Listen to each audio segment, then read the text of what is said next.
Hello and welcome back to the Awakening Philosophy Podcast. My name is Jed and we are reading the Philosophical Midwifery book and we're up to chapter 3. Hooray. On the thumbnail on Twitch, it was promised that we were going to start chapter 3 yesterday, but we ended up doing a really neat review of the whole thing. So that was the last episode, a kind of review of chapter 2.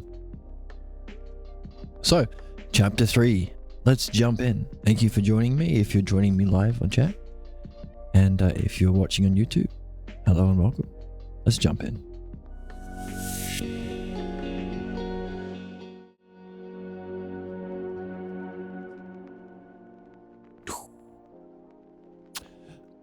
Belief and Analogy is the name of the chapter.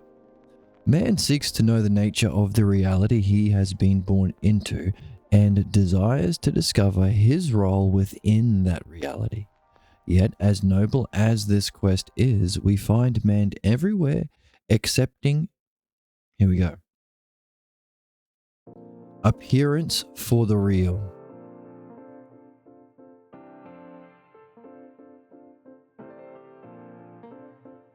Imitation for the model, and belief for knowledge. So a set of three things that are bad and have their equivalent that are good. What's bad? Appearance, imitation, belief. What's good? Reality, the true model, and knowledge. How is it we have been repeatedly fooled by what, from its first appearance, we should have rejected as false and base? So that's the question he's starting this chapter out with. And if this chapter is half as epic and profound and life-changing as the previous one, holy crap. Wow. I want you to make it. So why were we fooled repeatedly? Why have we been repeatedly fooled? And what does the author mean by saying we should have rejected it immediately as false and base? Now, base isn't the way that it... So at the time of recording, the word base is used to mean somebody who is something good. It's base or based. And I think the early derivative of that, it's a internet meme slang term, is the things that they're saying are based in fact. So I think that became the slang term based.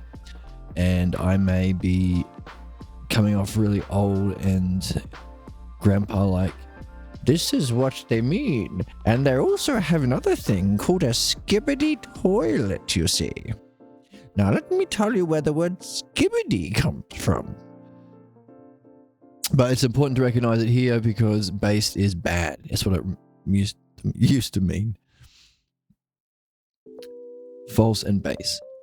Or low, like base as in not evil, because that doesn't exist. We've been over this before. But the lowest expression, I guess. Actually. So the word base, I'm looking it up in the dictionary, is not showing any honor or having no morals. So to be without morals and honor. And in the chat, we have somebody joining. Welcome. Also, base is something that happens in military bases. Baseball has bases. Electronics. I'm looking for the immoral one on another. Some dictionaries don't include the immoral one. Anyway, it's a tangent. So, that's the question. How is it we have been repeatedly fooled by what from its first appearance we should have rejected as false and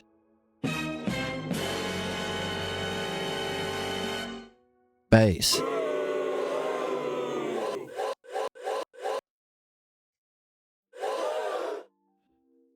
However, before discussing belief, we must first discuss belief. Distinguish belief from knowledge. Woof. How important is this? How important is this? If you were to pick any person in your life that you know would be able to make this distinction, or would you be able to even have a conversation with anyone in your life about the difference between belief and knowledge? And yet, our problem that man has, the problem man has, is we don't distinguish them. We mistake belief for knowledge. And that was the whole last chapter, understanding it as the imitation and the beliefs around it and the fundamental idea of ourselves we identify with, and as the main character in our tangents and daydreams and stuff, that we are specifically here to solve as part of a kind of learning that can only happen here, and is also an opening to a different kind of question, or opens us to the questions that Plato says we will then be able to ask. What is therefore knowledge now that we have been freed from its imitation in belief? There, one big long sentence. Boo. Let's keep going though. So let's distinguish beliefs from knowledge. So how important is it? Super important. Wow. What? Wow. When we recognize that we are making judgments about the natural world with insufficient evidence to establish their truth, we call that having a belief about something. Okay, so we're making a judgment about the natural world. So that's the one we interact with our physical senses. When we realize that we have not a sufficient evidence, like a scientist might, to establish their truth, that's called having a belief. Oh.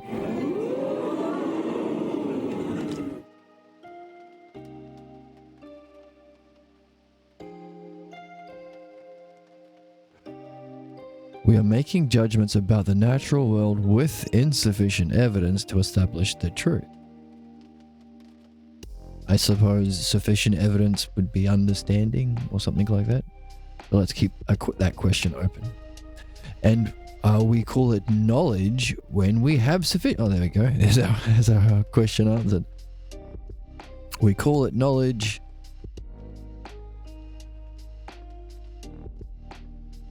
we put it in purple. When we have sufficient evidence to support the truth claim of this or that belief. Okay. However, let me make sure I'm recording and the audio is going through. Everything looks good. However, when we know there is an insufficient basis for establishing the truth of such judgment, yet, okay, so there's another situation. We have an insufficient basis for establishing a truth of the judgment. So we have an insufficient for establishing truth.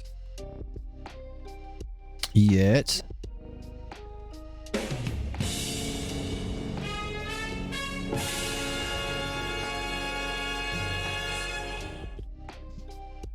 that sentence turns on that yet we feel certain. Oh my goodness.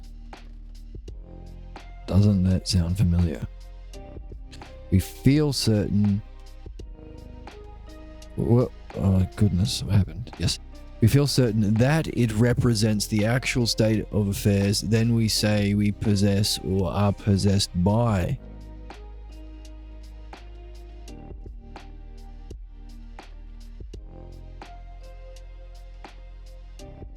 A belief.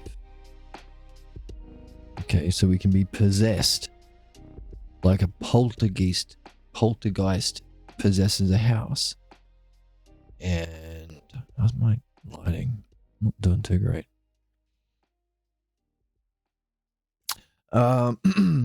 We can be possessed by a belief if we feel certain despite knowing we have insufficient basis for that certainty. It is in this sense it is possible to speak of belief as the identification with an idea. Interesting.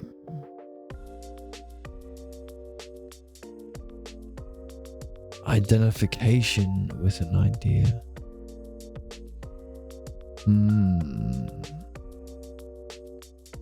We've gone from being possessed by a belief to identification with an idea. Let's see if he makes that jump clear. Accordingly, the class of belief shares 6 members or kinds of belief. 6.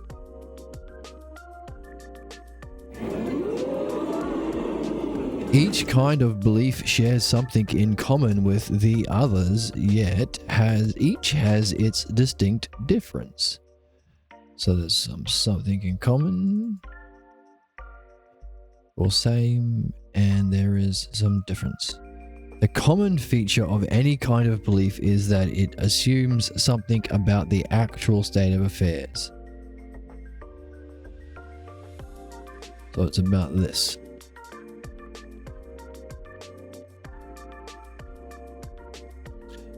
Without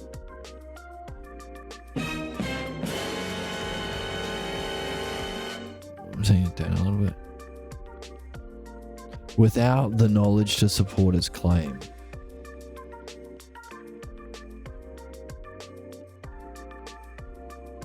Yet, one thinks and feels and acts as if it represented the actual condition of some state of affairs. It is in this sense that the believer can be said to be acting as if he possesses the certainty of knowledge. As if. So I guess we can answer some of our questions. What is the difference between belief and knowledge? If we have insufficient evidence, we call it having a belief.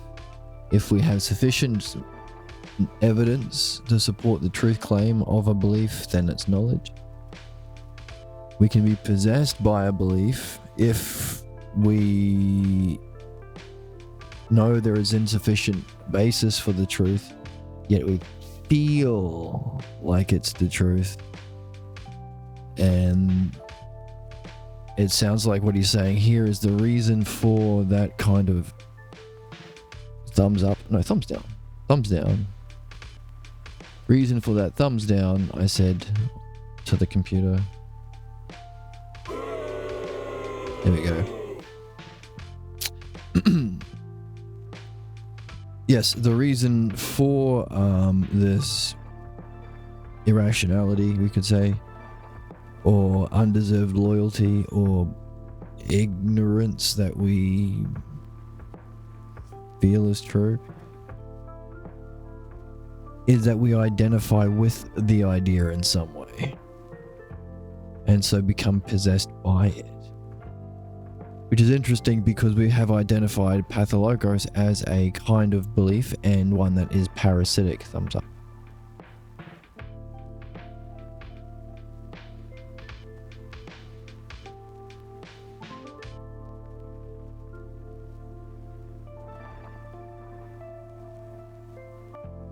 So parasitic in the sense of you're possessed by it. And of course it has a negative effect on us, which is what it says here. Possessed by a belief, having a negative effect for this irrationality and false identification with an idea, especially important considering we have been realizing and discovering that we need to remove any idea or image of the self to be receptive to knowing it properly. Accordingly, the class, blah, blah, blah. So 6 members of belief. There is a commonness, a difference. One is the actual affairs without, yes, one thinks, okay.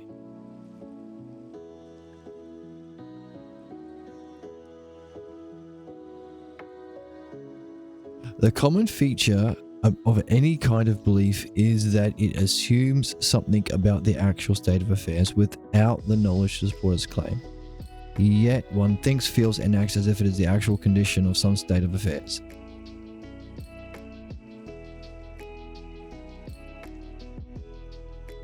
Interesting. So this is what is the same about them. It's all about what we can presume to be the actual state of affairs isn't sufficient knowledge, as we act as if it is, we feel as if it is, we think as if it is. And let's look at the differences. Number 1. What are we looking at? These 6 kinds of belief that we human beings have access to and function through, whether we like it or not. It's important to know your skill set. So, if you were a video game character, you'd want to know what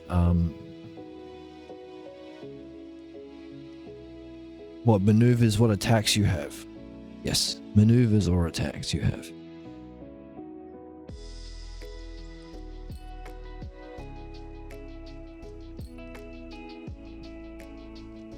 And then how to use them, and then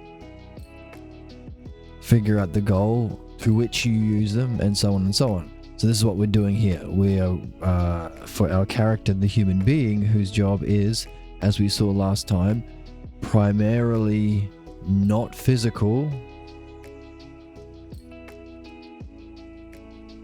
So whatever the tool sets that we're looking at as the metaphor for being in a video game, it has to be non-physical or about our psyche. What are the tools our psyche has? And this seems to be it. So let's learn what we have access to and understand how we can gain mastery over it to use it properly, and maybe even move through them if there is a hierarchy and there's like a best one at the top. So, exciting stuff. Wow. I don't want to eat a monkey. I don't want to eat a monkey. Interesting point, Joe Rogan. Axiom is the first one. The awareness that, let me check if I'm recording, looks like I am. The awareness that one is making judgments about the logical necessity of principles. Oh, that sounds very, very crunchy and tasty and lovely. Wow, the logical necessity of principles. Doesn't that sound fantastic?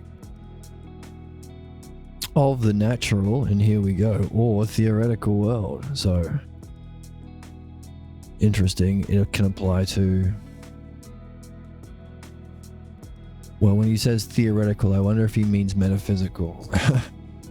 Anyway, let's keep reading. Or, no, maybe not. Logical necessity of principles of the, even maybe theoretical as in mathematical world. Not only without any evidence, but to which there can be none. Can be no evidence.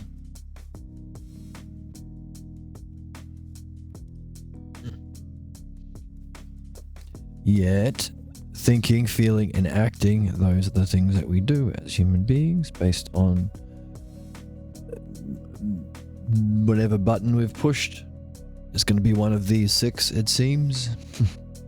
So let's make sure we're pushing the right one. And when we push the right one, it's the right axiom, I suppose. Maybe we're carrying false axioms. I'm sure the author will tell us all that shortly. We think, feel, and act upon these judgments as if they were truly self-evident. I see the word as if. So there's some sort of likeness or imitation happening. It's a question we keep. So an axiom is the awareness that one is making judgments about the logical necessity of principles of the natural or theoretical world, not only without any evidence, but to which there can be none. Yet, thinking, feeling, and acting upon these judgments as if they were truly self-evident, we call axioms. Now that might be confusing. Let me draw you a picture on the board. All right.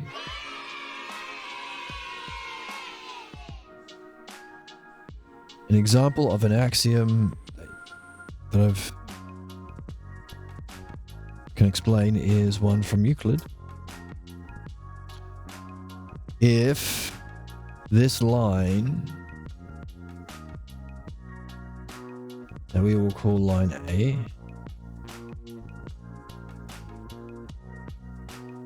is the same length as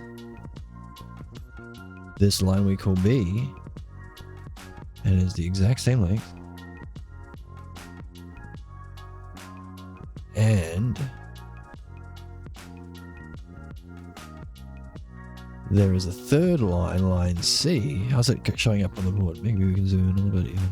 There we go. How cool is that? How bad is my lighting? My God, I look weird and ugly on this thing. You have to believe me. I'm very handsome in real life. You have to believe me. Just this lighting is awful. My goodness.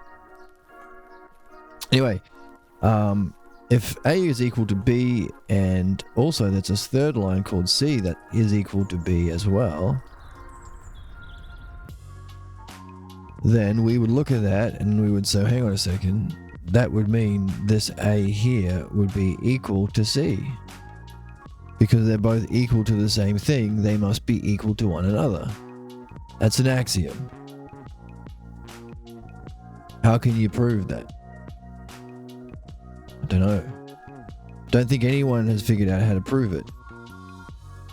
But it's self-evident, kind of, despite us having insufficient evidence to prove that. And that's something that's true of the physical world.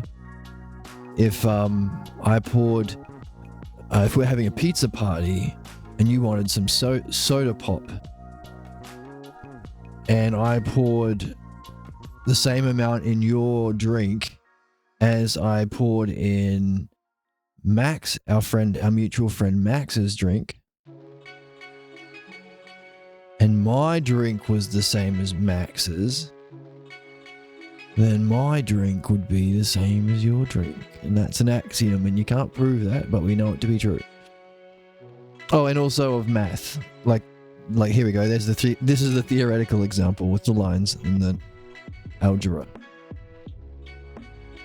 This is an axiom.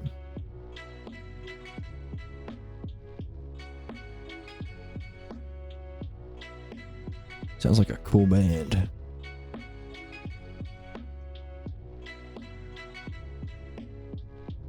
Right.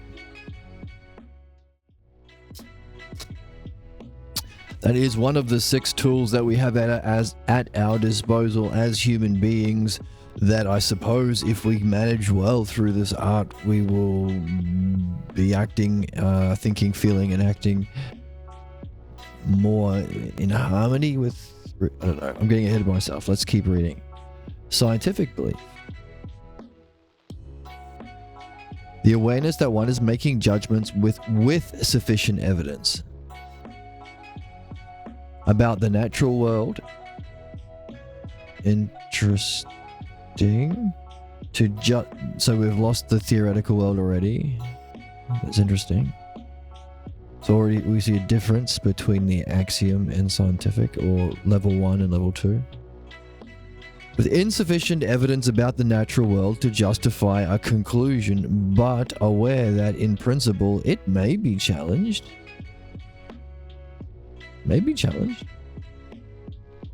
Or modified or rejected in the future by choosing another model, or by additional critical evidence. Yet thinking, feeling, and acting upon these judgments as if the supporting proofs, demonstrations, and experiments were final or verified, we call that scientific belief. Okay, so here we see some of the sameness. So there's always this yet. Then there's a thinking, then there's a feeling, then there's an acting, and there's an as if.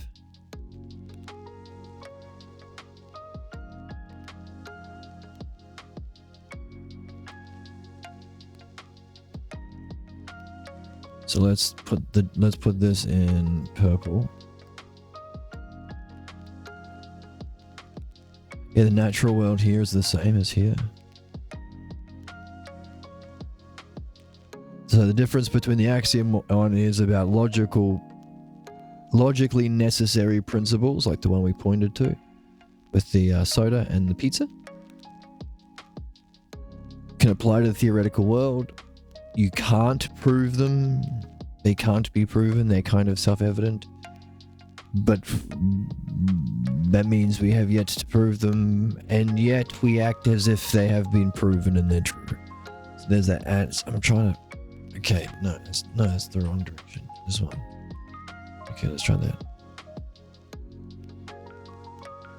Blinded myself with this new light. Scientific belief. Yeah, when you do science, you gather sufficient evidence. You know that you can be challenged. You're not loyal to a scientific belief. That's insane. Which makes you wonder how you can have religious scientists, doesn't it? Excuse me while I have a coffee and drop the mic for a second. Wow. Oh, that's bad coffee. Oh, yuck. Tastes like oatmeal. Why is it? It's instant coffee, but it tastes like oatmeal. Right, so it may be challenged in the future. We could choose another model. A good example of that is gravity. I think Isaac Newton's equations of how gravity works, we accepted and we used to put satellites out in space even. Then Einstein came along and said, hey, actually gravity isn't proportional to the mass of the objects and inversely proportional to how close they are. Like, it's not like a force bringing them together. It's more that they bend space-time. They warp space-time around them. And for satellites and things, didn't make much of a difference, but for, I think, closer to the speed of light kind of stuff, Einstein's model is used because it's more accurate. So that's an example of dropping one model and picking up another one with additional evidence or whatever Einstein figured it used to figure out his... Oh my goodness. Sounds so plebeian. Whatever evidence Einstein will use to see this model in a deeper way that caused him to invent a new paradigm. But again, even though it can be challenged, like Einstein 2, no, we had Newton then Einstein, then we have a new guy whose name would be Richard. To make the three of them, we'll come up with an even better model within this realm of scientific belief for understanding how gravity works with mass, but also maybe electromagnetism, the grand unified theory. That's the one we change into. That's a scientific belief. Simple belief.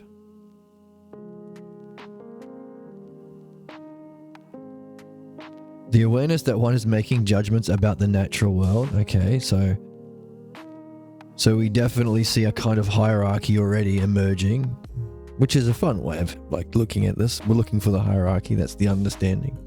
Ideally, we also want to match it to the dialectic, because then we might be seeing, I don't know, something of the true model. What's the word? We had it here earlier.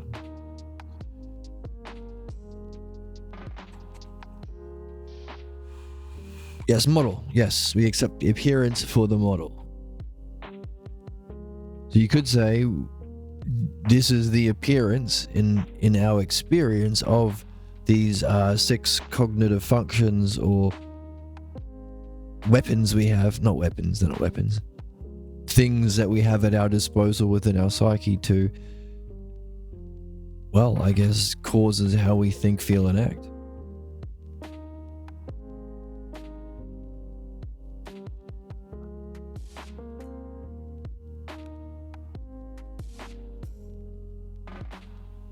So we want to go from appearances to the model. What's the model behind that? Why is there only 6? Why are they in this order? And one clue we have is that so far this, the first one at the top, so maybe it's the top, the best, or the hyparxis or the apex of this, because it can also apply to the theoretical world. Because scientific belief applies to the natural world, simple belief applies to the natural world. Difference from scientific belief and this one is scientific has sufficient evidence. Simple beliefs that we have insufficient.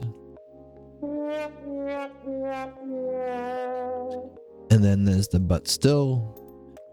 And then there's the thinking, and then there's the feeling, and then there's the acting. Interesting. So what we think matters.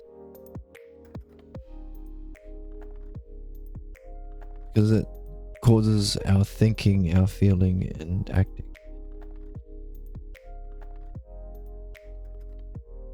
Now, this is interesting because people say, well, aren't we all entitled to our own opinions? Surely we shouldn't have thought beliefs. Absolutely. But that's not the options. Having a mistake in any of these categories of human functioning should never be used as grounds to inflict restriction or suffering. So it's not policing or sending them to a gulag for having the wrong opinions, but recognizing that we think, feel, and act through these things, so helping us to reflect on what these happen to be for us so we can do so in a good way.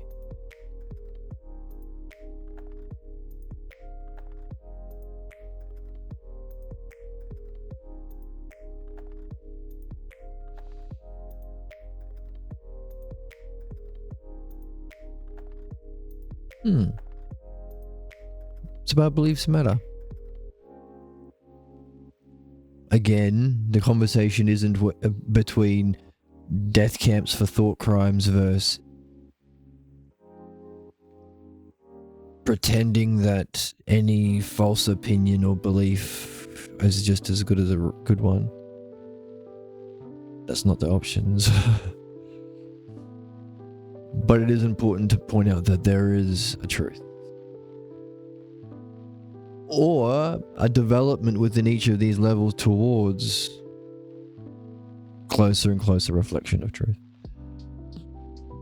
So again, we have insufficient with a simple belief, but still is the same. Thinking is the same as the other ones. Feeling is the same. Acting upon these judgments as if is another same. They represent the actual state of affairs. That's simple belief. Now we have a spooky one.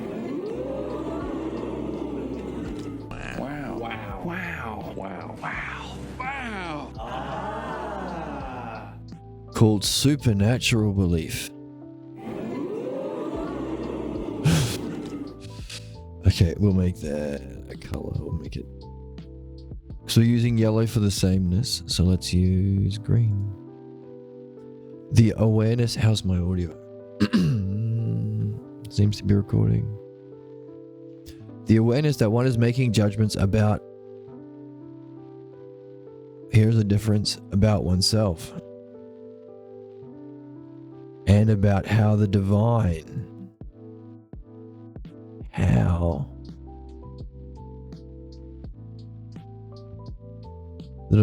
participates in the events of the natural world. Not only without any evidence, so before it was with insufficient evidence, and before that with evidence, and before that kind of beyond evidence, a logical necessity.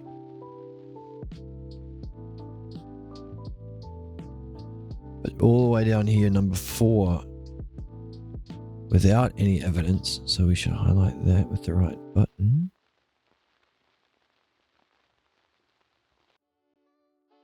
But to which there can, in principle, be none.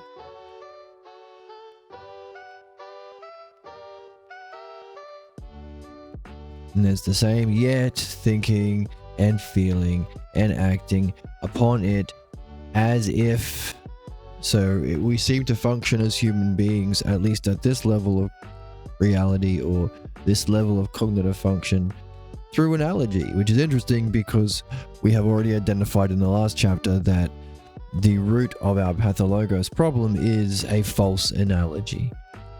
We identify with the present as if it matches the pathologos seen from our childhood, that we are interpreting it through.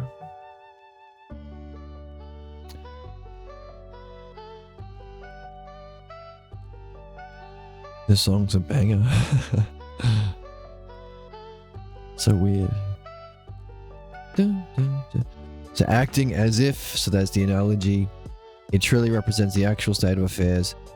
That's supernatural belief. And an example of that is if you are Christian, you have to believe that Mary, the mother of Jeebus is their main dude. I think he was a chicken. And on Easter, he laid eggs for the people, and he fed 1,000 fishes with the Easter eggs, and that's why we have Christmas. And that's what chicken represents. So if you're one of these people, you have to believe that the mother of Jeebus was a virgin. Why? How can you believe that? Not only are you without the evidence you would need to make that judgment, they can't, in principle, you can't know that. It's something that's completely unknowable for us. But it's something you have to believe within that supernatural tradition, because magic can happen. Because supernatural beliefs are also about oneself and the divine, and how the divine participates in the world that we live in the everyday world, in the natural world, the physical world.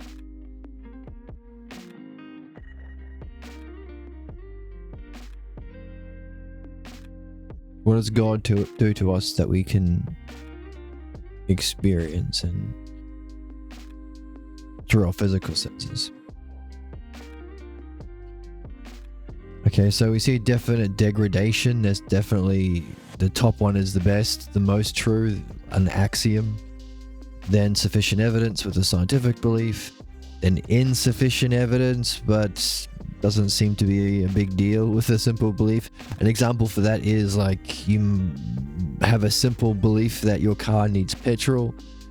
You don't have enough evidence to understand why, because you never paid attention in physics or engineering class at school. So you don't have enough evidence, but you act as though it's true. You have some evidence that you're, cool, welcome. Muachado, welcome, super cool, it's me.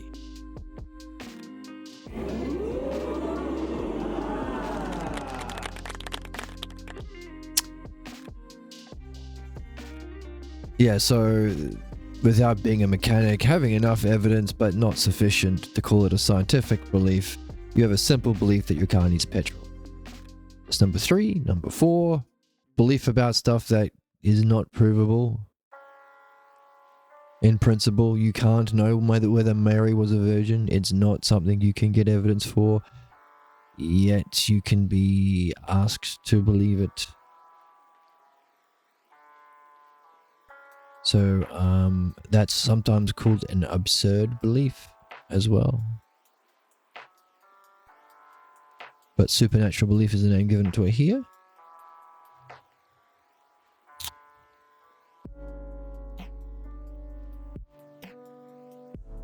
Oh, there's a little... Okay, here we go. At the end of... Okay.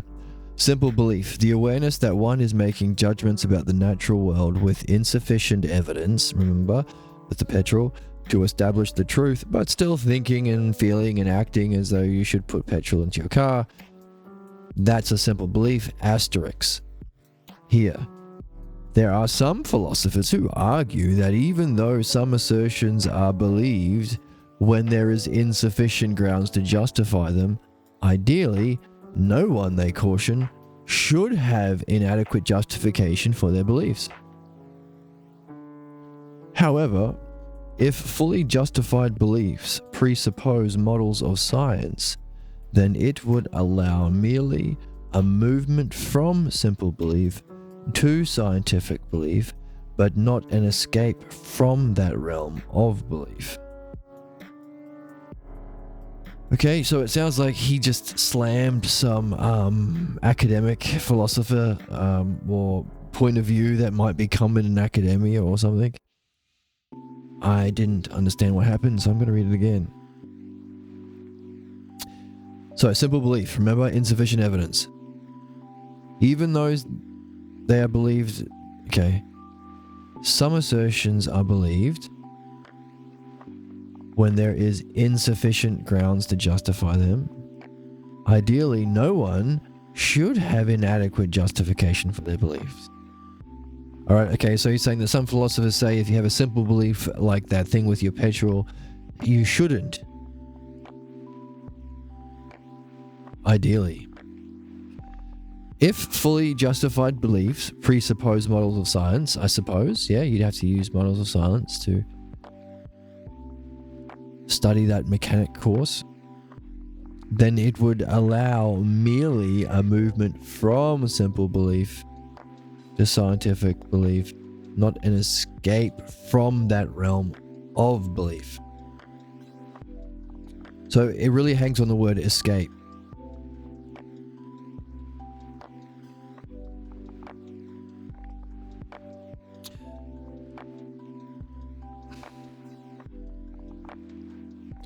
Okay, the first level of reading, I suppose, would be these philosophers who say, no, it's immoral of you to have an unjustified belief behind your character, or something like that.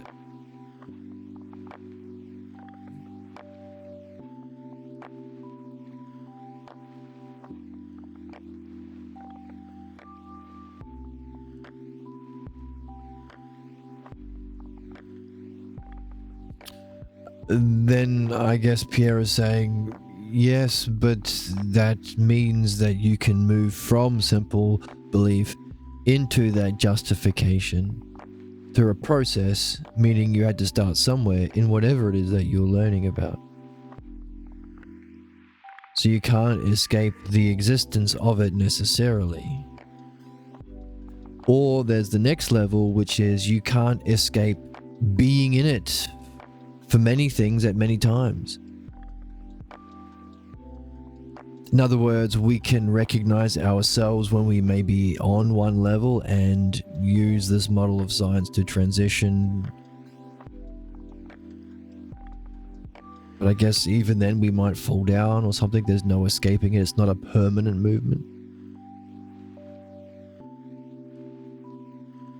In the chat, I did read a bit of Jung and was introduced to the term complex, which is really helpful for understanding yourself. It feels a bit like that, but there's a lot more dialect involved in this book to understand yourself and much other stuff. Yes, I think we actually talked about Jung, I think, in the first chapter.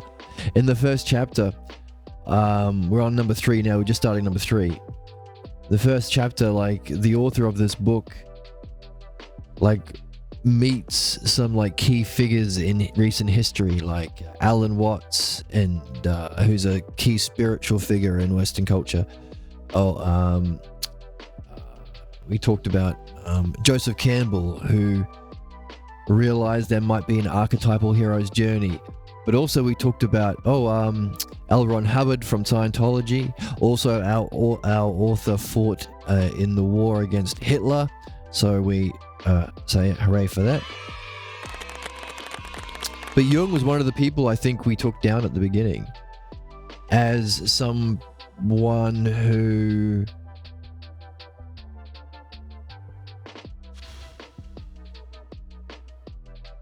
might have a recognition of archetypes, but has not a recognition of the logos and pathologos. I think. I mean, it's been a while since we read chapter 1. I did watch those first videos last night. Ooh, cool. But yeah, he's saying there's no escaping from having. So even if you maybe do the best that, like, you become completely knowledgeable of self, there'll still be parts of you within simple belief. I don't know what he means by not an escape from. Would merely mean a movement from scientific simple belief to scientific belief, but not escape from the realm of belief. That realm of belief.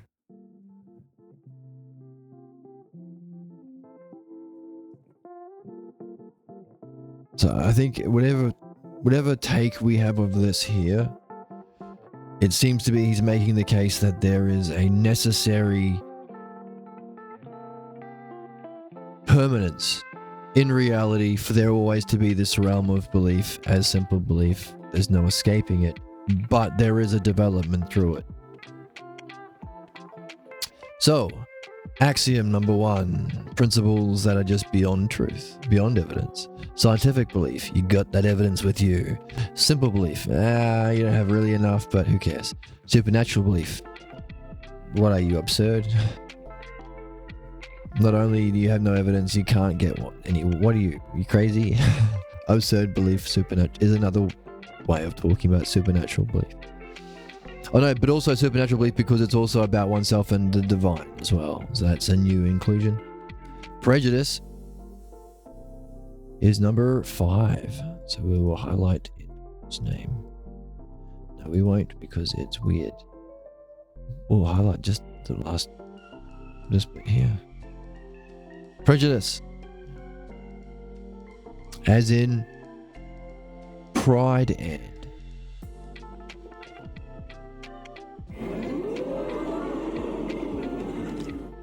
The lack of awareness. Oh, okay. So here is the sameness all the way through. Awareness of our axioms, awareness of our scientific beliefs, awareness of our petrol in the car, awareness that we believe in this crazy Christian thing, or whatever unprovable thing. Here there is a lack of.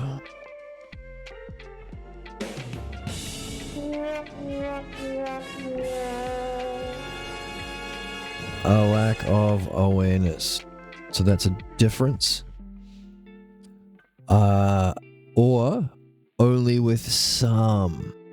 Only some.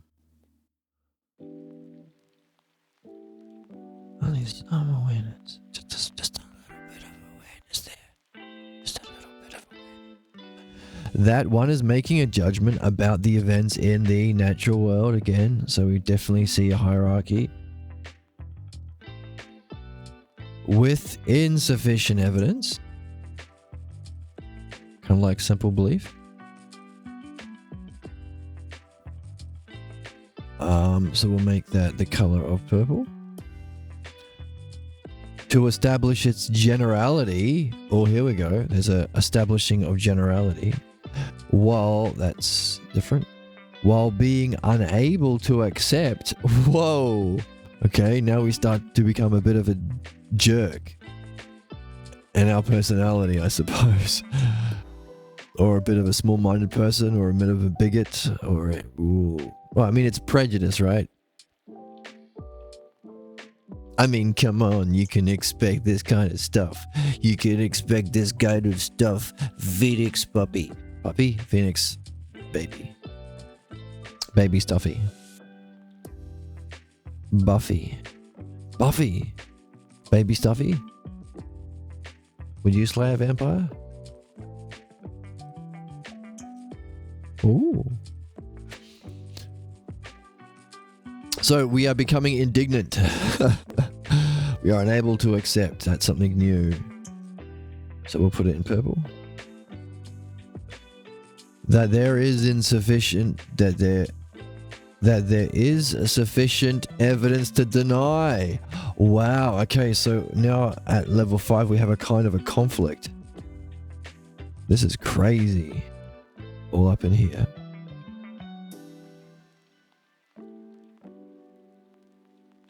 A lack of awareness, or with only a little bit of awareness. You're making a judgment about events in the natural world. So we'll stop talking about theoretical, whatever. Flat Earth theory could go there. Good point. So about the physical world, the Earth is flat, with insufficient evidence to establish its generality. And they'll say crazy things like, "Oh, look at the. By the way, if you look down the street, it's flat, isn't it?"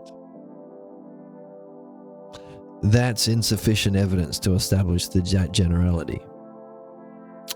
And if you say, "Hey, by the way, we have all this other evidence, like a satellite picture of the round Earth from space," that denies what you were saying, your general statement, they will not accept that. Because that's a conspiracy.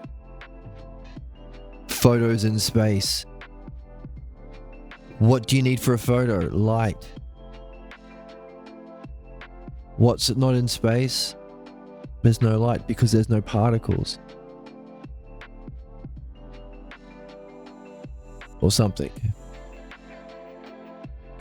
That's all fake news. Yeah, satellites is fake news. Yet, and here we have the yet, which is the same as the other ones. Yet, thinking and feeling and acting upon them as if they were self-evident. Interesting. Interesting. So not only do we have insufficient evidence.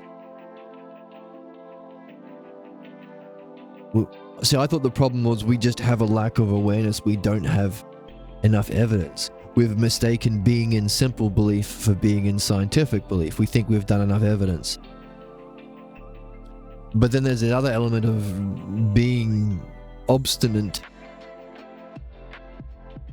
to anyone introducing you to scientific thinking.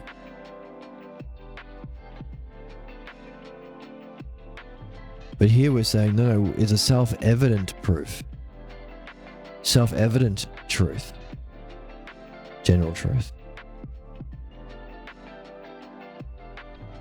It's self-evident. It's axiomatic. We're mistaking a simple belief, insufficient evidence. Which is being here, we're in a simple belief. We have insufficient evidence to make this claim that the Earth is flat. When somebody from this level of scientific belief says, by the way, here is the evidence that suggests this other scientific belief model, we are unable to accept that and instead jump over it and claim it's an axiom, a self-evident, here's our word self-evident right here, a self-evident truth about reality. Of course it's flat, you idiot. Just look, use your eyes. Look, straight. Okay, smart guy, run. And then eventually if the world's a circle, then you'll come back here. Oh, wait. It's obvious. And then just introduce whatever family pathologos related words to admonish you for not having that simple common sense of what's self-evidently true, while it being a simple belief, false simple belief, by the way, because there is a scientific belief that shows that it's false, but an inability or refusal to participate in scientific belief, and instead establish this as an axiom. And if you're someone saying, by the way, here is the scientific belief that shows you're wrong, they'll call you a what? What do they call you in your family? Leave it in the chat. Leave it in the comment section. You don't have to, but it's interesting because that would be here we're looking at sameness and difference. The sameness between all of us is we would all have a word, or maybe not even a word in some families, like a look.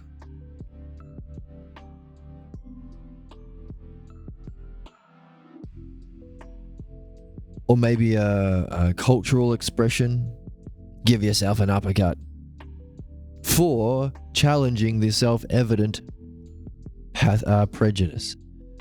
Self-evident claim of this false simple belief as being an axiom while refusing to participate in reason or scientific belief. What's a prejudice, my friend? Interesting.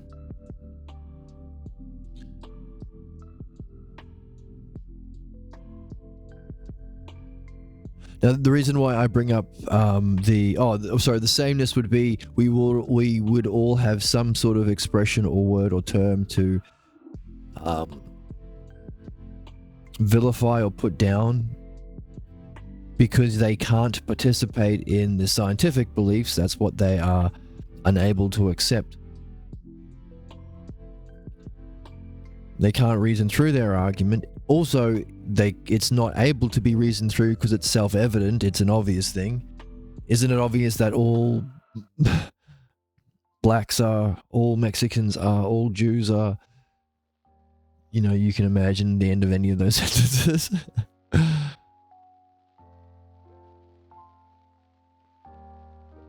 So they will have to have some sort of language that rejects the logos, and within the family that usually resembles things that happen within the pathologos, or the milieu surrounding it, the cultural things.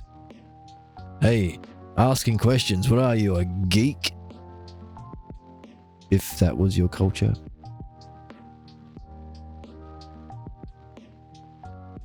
So the sameness is we would all have one. The difference is we have to find the particular ones that we associate with. So when they hear, they really resonate with our false image of ourselves, to find our difference or uniqueness, to solve the puzzle of our particular pathologos way of admonishing the self, which is often expressed within the family culture, or where you get these prejudices and they come up when you challenge them. I might be getting a little bit ahead of myself because after the word prejudice, I see the final class of belief is the word pathologos, and I might be I might have been getting a bit ahead of myself. Let's look at this one. I don't want to eat a monkey. Where's the joy? Where's the whimsy? Where's the childlike wonder, dude? There's only two options at the end of an argument. One, you're wrong, but now you always get to be right about that topic going forward, so you get to learn something, which is always a plus. Or two, you're right and you get to revel in being right. A win-win-win-win-win. Don't agree with the math at the end of that conclusion, but I do agree. Pathologos is number 6. So I'm going to guess, even before reading, that we've already got a diminishment from being able to apply to the theoretical world, and we have a diminishment in evidence, from enough evidence, not enough evidence, evidence not possible, evidence telling you you're wrong, you idiot. So I guess the evidence... Ooh. would be even more strongly against you. And we would have, a lack of awareness, because awareness, lack of awareness. Here we go. And indeed, hooray, we have, for all of us who have a pathologos, and that's everyone who happened to be born human. And maybe this is a uniquely human thing, or maybe other species can evolve in a similar sort of a strange way that humans went through with the asteroid and the dust cloud and all of that. A longer story for another day. In fact, there's a dinosaur over there who can tell it the story, and he plays guitar. See, you see. So he'll tell you that story another day. Such that any species who go through similar conditions generate the conditions necessary for pathologos within their race. Or it could be a uniquely human thing, I don't know. I'm wondering about that, and I will keep that wondering alive. But here we have a lack, like above, of awareness, that one's judgments about oneself. Okay, so applies to oneself, and the nature of reality. Oh, Wow. are derived from particular experiences. This is something new. Let's give it a this color, red.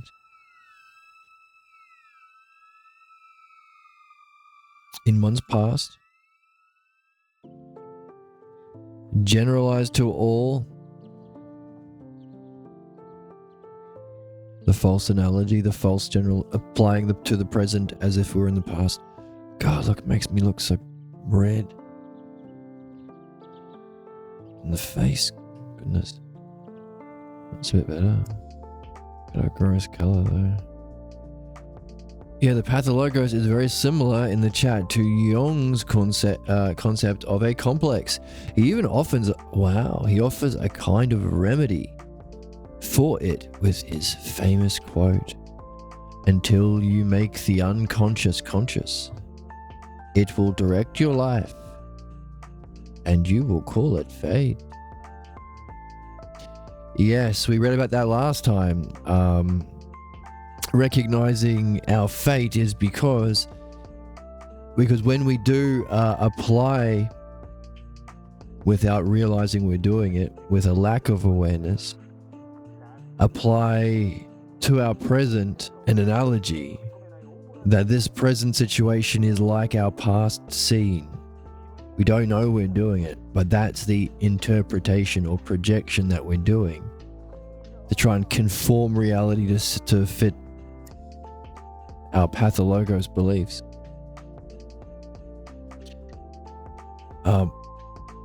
Pathologos are similar. Right, and it guides us because in those situations, it narrows the options for possible choices that you can make and possible ways of being you can be in while you make those choices in that scene. It limits it to one.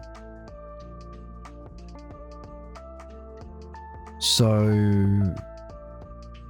you will always make that choice, causing inevitable repeating cycles of the same kinds of failure. And that's what we try and look for and help each other find in each other's life as we learn. Because it's a clue about this projection that limits our choice and way of being to one which keeps us stuck in this fate.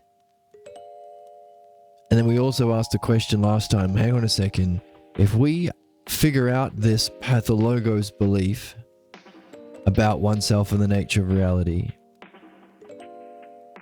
that we generalize to all in this weird false analogy we puke onto our existence at every moment to cause our problems. If we free ourselves from that having gone through what we've been talking about, mastering this art of midwifery.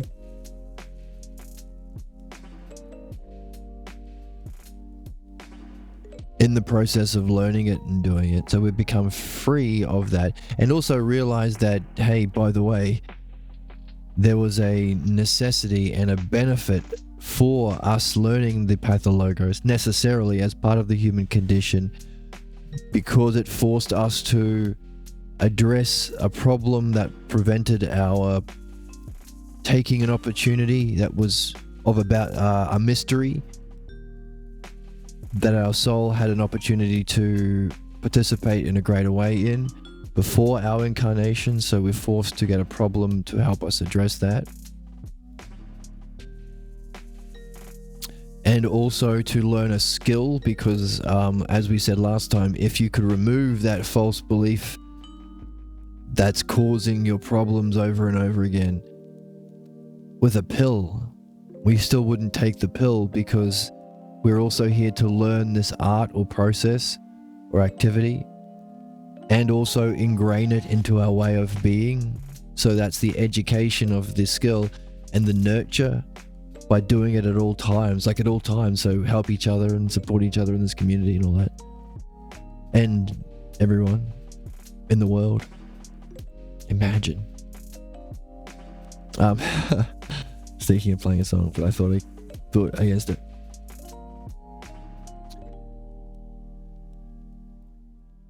Yeah, so we're here to learn that art because it's something we probably will be needing in where we're going after here.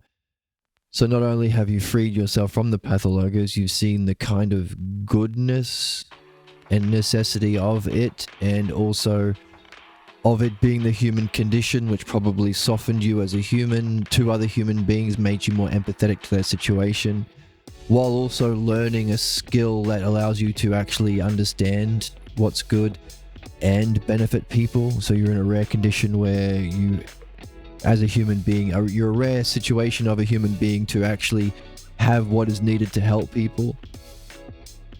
So you have that. And in going through it yourself, you know what it's like and how difficult it is to move up these levels of belief to beyond belief, I suppose, understanding and knowledge, which would be beyond these 6 categories of belief.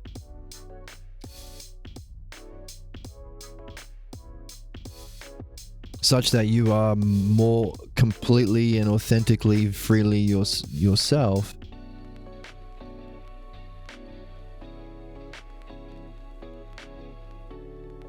After you've got there,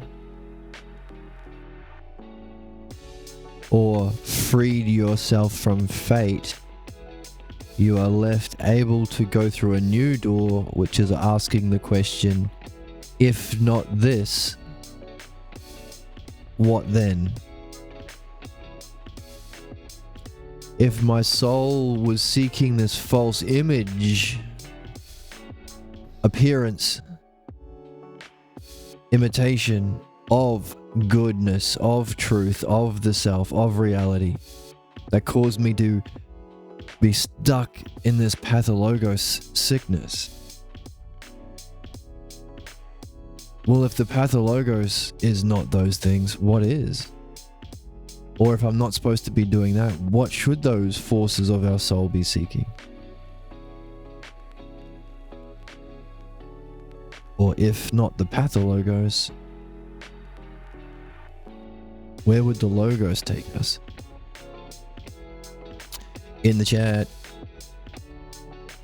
Yes, it's all unconscious. He has all these beliefs. Right, yes, and so part of it is making it conscious for us. So if, as we go through this, we realize, well, hang on a second, our standard is excellence in the most important thing, which has to be non-physical, of course. These were the criterias for recognizing a problem that we went through yesterday. So if we realize that, then we better go out in our next activity, that whatever we choose to do next, and make sure it's the most important, meaningful thing for us. Even, and ideally, a step within a series of steps to your highest goal that you've written down somewhere. Because if you go out, if you shoot for that, and you shoot for it with excellence, as you climb those steps, you will see blocks come up, inevitably, predictably, and different aspects and different blocks will come up at different stages, but that's the point. You're supposed to surface them and then match them up on your noteboard. That's what you're here to learn about, the aspects of your pathologos belief that you didn't have a choice. Well, maybe your soul did, but this is what you're here to do. This is what you can only do, really. Otherwise, you're tied to that fate, or bound, or stuck, fated tragically. So in that activity, thanks for the follow. Oh, and thanks, also, Sally Beowulf of, thank you for your follow. So, but that's also a way of being that we're aiming for as well. So we practice it as best we can. This way of being of aiming for our highest goals or following the steps towards our highest goals, doing so with excellence, keeping an eye out for any evidence of a block or a problem or a tangent or a distraction or something to undermine us, writing it on our board, which is the process of, as you say, making the unconscious conscious. Or a more fun way is, I'm looking for someone to share in an adventure. On the quest of man, the adventure that all other narratives like Lord of the Rings and Harry Potter You're a wizard, Harry. are like shadows of. Which is also a Sherlock Holmes quest, because in doing so, you're not surfacing answers, you're surfacing questions and clues that you have to then reflect on in the art of philosophical midwifery, or Sherlock Holmes has to go to the crime scene. That's you doing excellence, ideally following the stages that you've written down. But then he has to come back to Baker Street and talk with Watson. That's talking with a philosophical midwife. Or whatever version you have if you don't have these sorts of friends yet or these connections yet. Just out loud, talk to the walls, talk to your stuffies.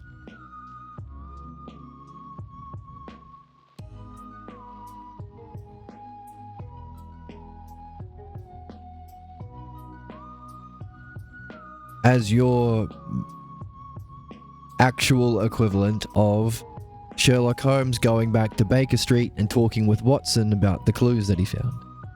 So making conscious what was unconscious. And we also have a hand sign. It's Team Wisdom. I think like a couple of episodes ago, we pretended that there was a gang of people who always went for their goals at all times because they realized, heck, if this is our goal and why we're here and this is the intelligibility of man, let's just shoot for it.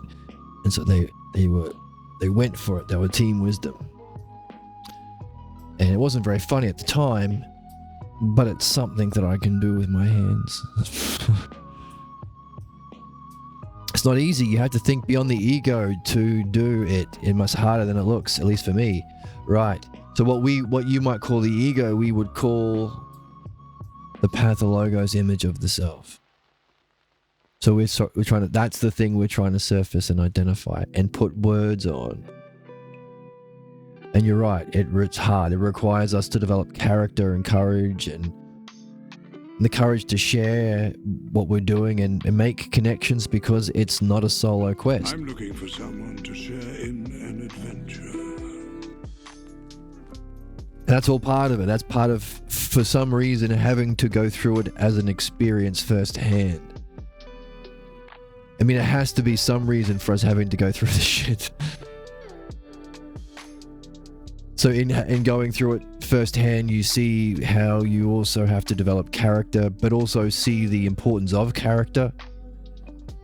You have to see the importance of understanding, becoming rational. So these, like, the modern view that everything is relative, dude. Everyone has their own perspective.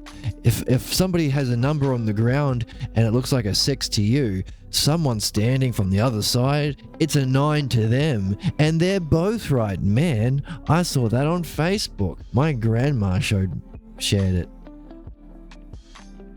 But she's been dead for 20 years. It was an AI. And Grandma had Jesus growing out of her side. Because that's what AI does apparently now on Facebook. Because Jesus in your AI picture is good for the algorithm. And people who are more easily duped will believe it for some reason. And the reason is, of course, supernatural beliefs. If the belief they're targeting in there, Jesus loves them. Okay, here's the meme. I'm going to explain it.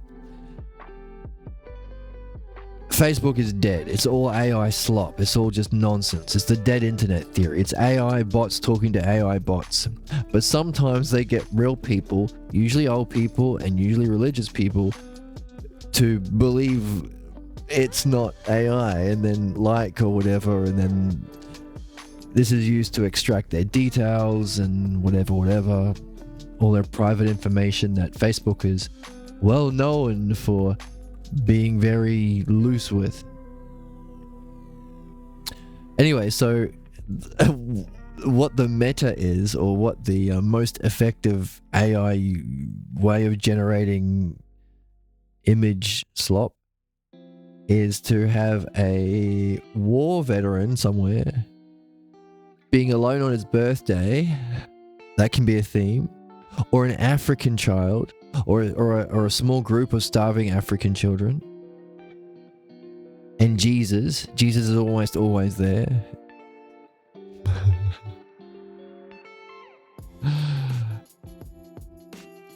The idealist meta.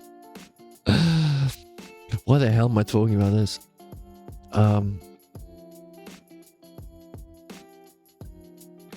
Right, so that's the background of the joke that I'm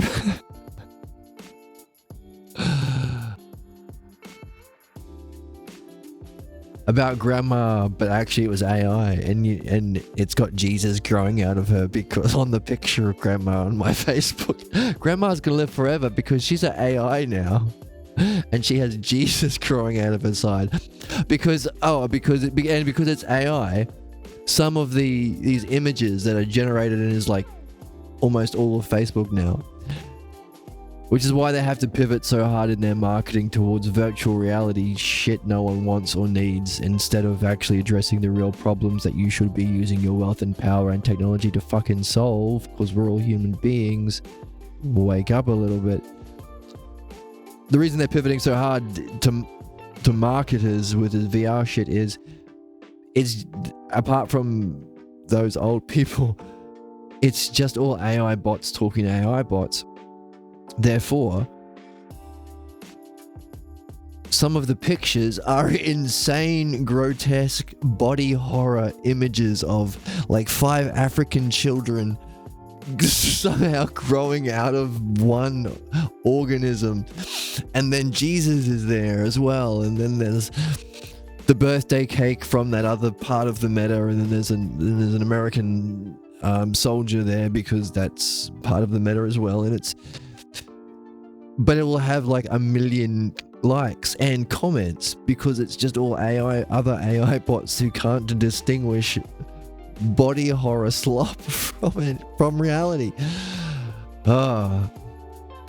Anyway, so that's where we're at, which is funny for I guess. I think it's funny. And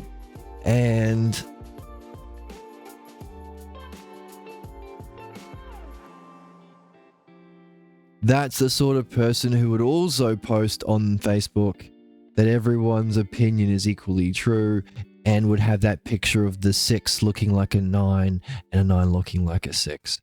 So that way of thinking is it's all relative, or it's all up to perspective, or there is no truth, man.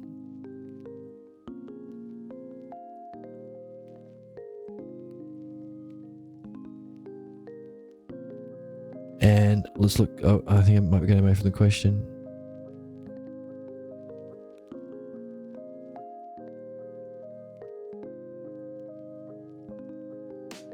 And this process is recognizing that's a mistake? I think I've lost my point. I want on such a tangent getting into that Facebook meme crap. But I think okay, it's all relative. So I guess the point is, oh yeah, you might recognize that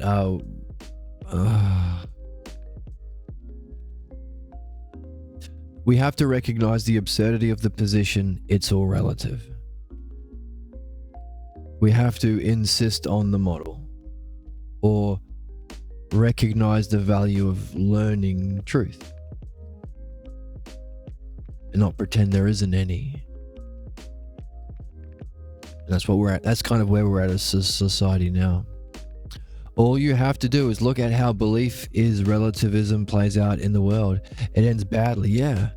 Hey, if everything's just as true, then what Donald Trump is doing is just as true as what a philosopher king would do. So everyone gets to vote. Or Donald Trump saying he's not stealing money is just as true as the evidence that says that he is. And what happens is the people who are insisting on truth, if they're not the good people insisting on the truth of the logos as the model, in its place, the pathologos will take its root. That's true of our psyche. That's what we have discovered. That's the ego that we're trying to remove, or the false image of ourself, which is a combination of many different false beliefs that come together as an image of yourself that you think you are. That's the ego we have to overcome. And that's also insisting on an idea of truth and a model of relating to people that's very, very narrow. One way, that's why it's fate. It will take the spot unless we insist, no, there is a model, let's freaking learn it. And insist on it. We're not being thought police in terms of Nazis, but we're being thought ice cream men. We're giving people good thoughts, helping them be better with their thoughts, including seeing that relativism leads to fascism. Or as Socrates put, or as Plato put it in the Republic, the democratic state of soul, where all of the different aspects, all of the different forces, your desire for wealth and your desire for fame is just as equal as your desire for wisdom. That's fucked up because, oh sorry, I shouldn't swear, because wisdom is obviously what we're after. Considering all wars are fought because of desire of wealth or fame, physical, love of the body, philokrimatos, and philosomatos, and love of fame, philotimos. Love of wisdom, philosophia, should be our focus. Anyway, that's the democratic soul, because all parts, all desires are just as true. That's chaos. That doesn't work. That just goes crazy, and then a dictator jumps and takes the place. Or people demand a dictator to address the absurdities that follow. Why are we talking about that? Because you said, look at how it plays out. Yep. Right, and with inflated egos, or as we would say here, your pathologos being solidified. If we allow, this is the thing, if we allow people's false pathologos, thoughts or beliefs to control them, they are being trapped. And they will do harm because we think all of them, we think, feel, and act as if they are true. So we can't accept all opinions to be true. We have to look at the wrong ones and say, holy crap, they're wrong. And the options we were given in the past is pretending they're all true, which is terrible, which is what we just said. Or option B, looking at the bad ones and say, oh my god, they're bad, let's kill them or throw them in prison or have a war against them. That's the first thing that has to go before you can do any sort of development or learning. Before you can enter into the door of midwifery and personal development, you have to reject blame. You have to condemn condemning.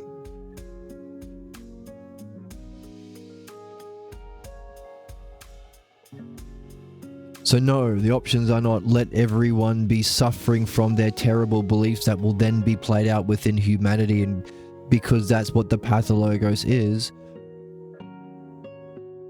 or beat them up. No.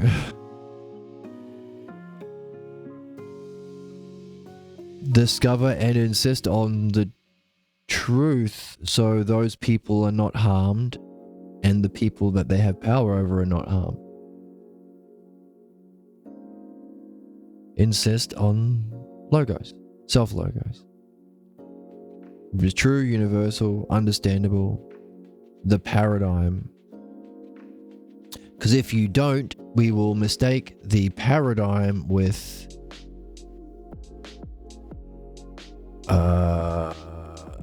the appearance. We will accept the appearance for the real, the imitation for the model or paradigm, and the belief in knowledge.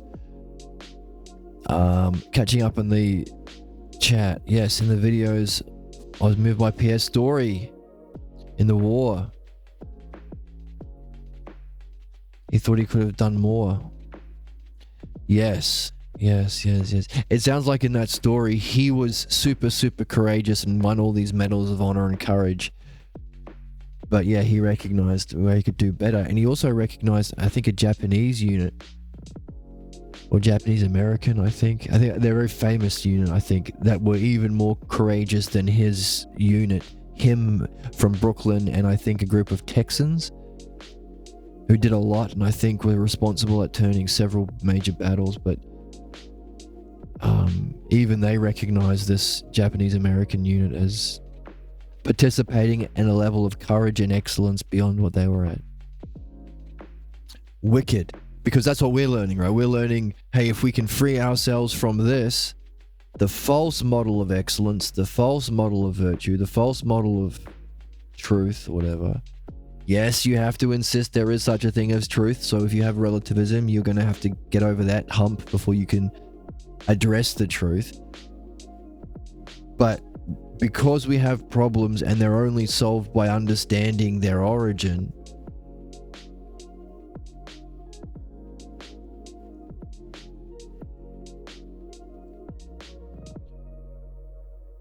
then we're all kind of have to go through this process of removing what's false, which may leave us open to the next kind of question: what then is the truth?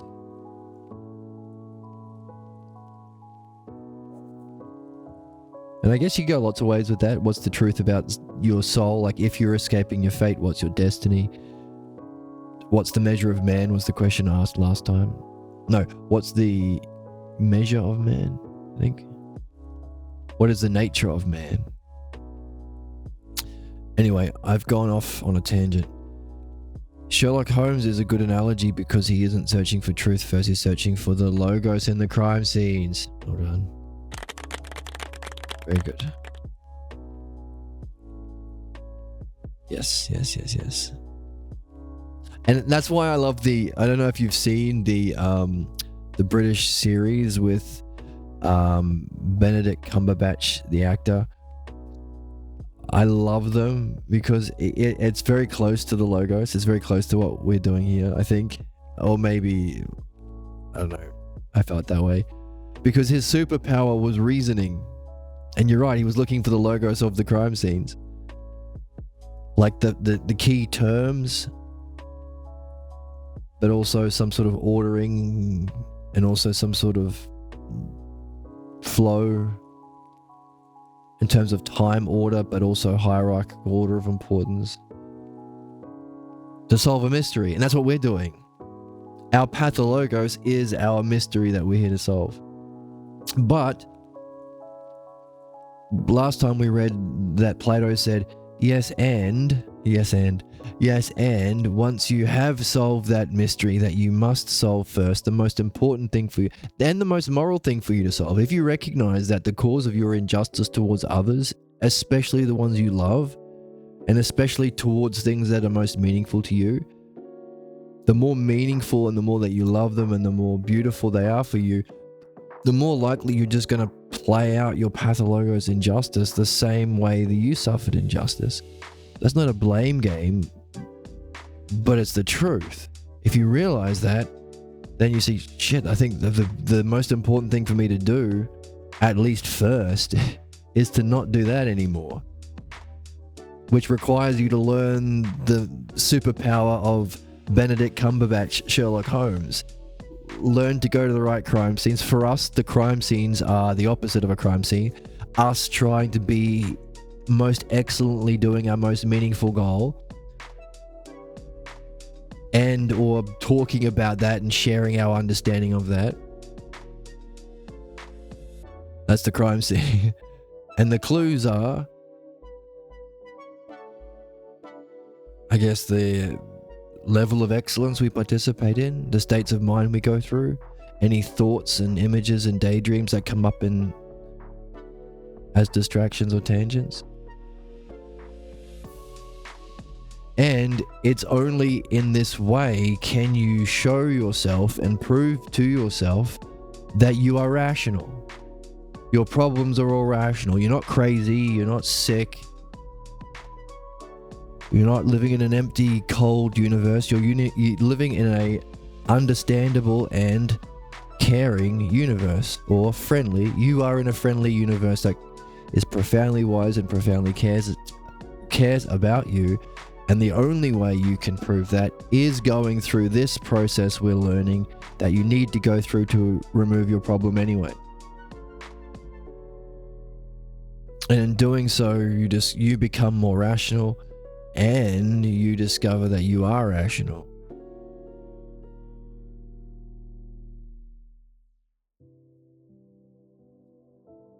And Plato says, ooh. And after you've finished the series and you've solved all the puzzles, Sherlock Holmes has grown as a character. He's gone through an arc. At the start of the arc, he was like cold and he hated the normies who weren't as clever as him. They can't see the world as like clues of self-logos, but crime scene logos or whatever, and bits of information. They're all dumb compared to him, and he was cold and rational. But in learning how to solve these crimes, he learned a joy for solving puzzles that took him off his drug habit, I think, in the series. Also learned to gain humanness by sharing his reflection and sharing his ups and downs with his friend, Watson. So while yes, he was able to solve the crimes, even more so, he walked away with a more developed character and a new developed set of skills. Plato says that's what you walk away with when you solve your Pathologos puzzle. The courage and going for excellence and being open and receptive and all of the things that you had to develop and sharing it with your friends and judging people well, judging according to the model. Where is people within these 6 categories of belief? That's your character arc. That's your nurturing of your soul. So he says the only things we can take with us, and Plato says it, Pierre says it, we understood it. But just to review, leaving the physical world, you would only be able to take the nurturing of your soul and whatever education or skills you've learned.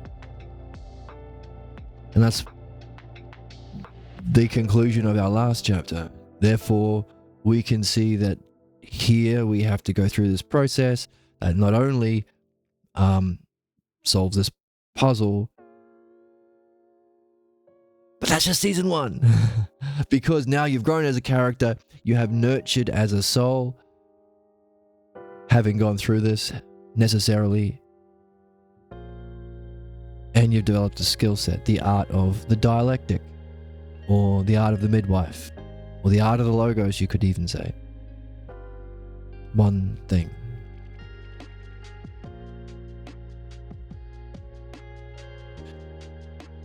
And that's what we read last time when he talked about which is the doorway into the next thing. So this whole process is kind of a doorway. There's the first doorway of having to condemn condemning, or understand how rewards and punishments, or blame, or any sort of punishment or violence or retributive justice has to be immediately gotten rid of to start. That's the first door. But then this is kind of the doorway into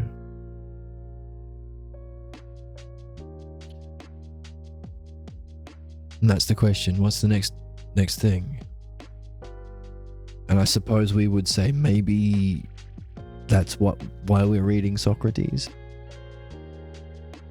The actual logos, not the pathologos, applied to the actual nature of self. Anyway. Oh yeah, back to the thing. Yes. Nietzsche is a good example of philosophy leaning towards relativism. Just looked at how it manifested after Hitler interpreted his work. Yes. That's right. So what we're insisting on is not only a model of truth, but a model of how to read truth without interpretation. Which is why I think it was last time, or maybe a couple of episodes ago, we saw the definition. We got the definition from the text of interpreting being adding what isn't there or leaving out what is. So that's relativism. It's all relative. Anyone's interpretation is just as true as anyone else's. Really? You're really letting the fascists get away with doing anything they want, and they can say, but it's anything? What are you gonna... No, it's not. That's harmful. What are you going to throw me to prison? I'm not going to throw you to prison, but we should have a midwife talk, and you definitely shouldn't be allowed to inflict your pathologos on others. Thumbs down.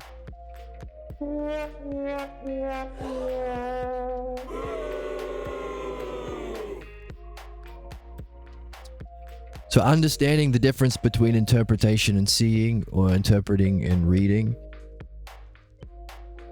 and recognizing that the cause of our interpretation is usually our pathologos. So we're learning to see things as they are.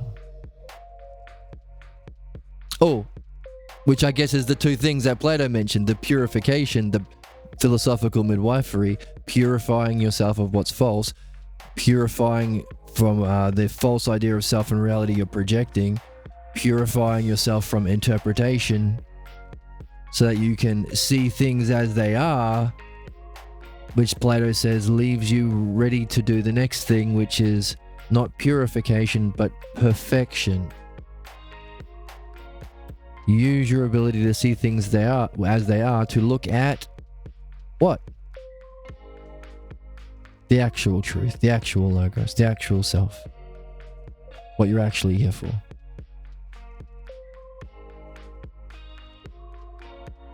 Is what we saw last time. So it's good to review sometimes. Ooh, I hope I haven't gone too far. That was my first problem when I tried reading the Bible for the first time, says chat. I felt like I was being forced to interpret what was being said. Oh, good for you. My issue with that was that everyone would interpret it differently. Yes. That is the case, isn't it?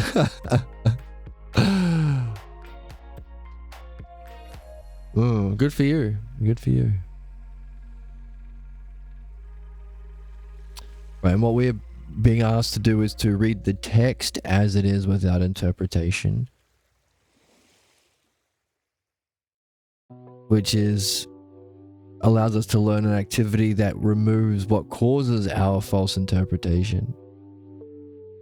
And then last time we read Plato's mentioned in the last chapter saying, oh, once you are free of that false interpretation and you can actually read without playing this crazy game to defend the pathologos and societal false beliefs.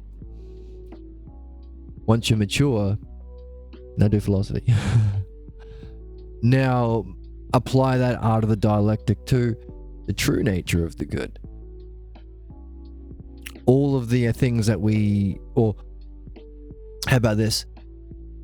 Solve the crime scenes of the Phaedo and the Meno and the Parmenides especially. That's the crime scene. That's the final crime scene. Okay, hear me out. I think there are 3 seasons of Sherlock Holmes. The end of season 3, where everything is supposed to come together. If you've seen the show, you know what happens at the end, so I'm not going to spoil it or talk about what happens, but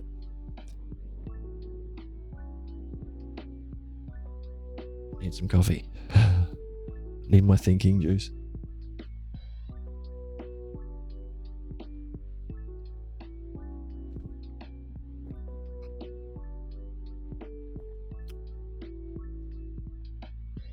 The final puzzle that Sherlock has to solve, having learnt his art from solving all those past crimes and having developed as a character by having to go through it, learn that, share it with his friend, use it to benefit others.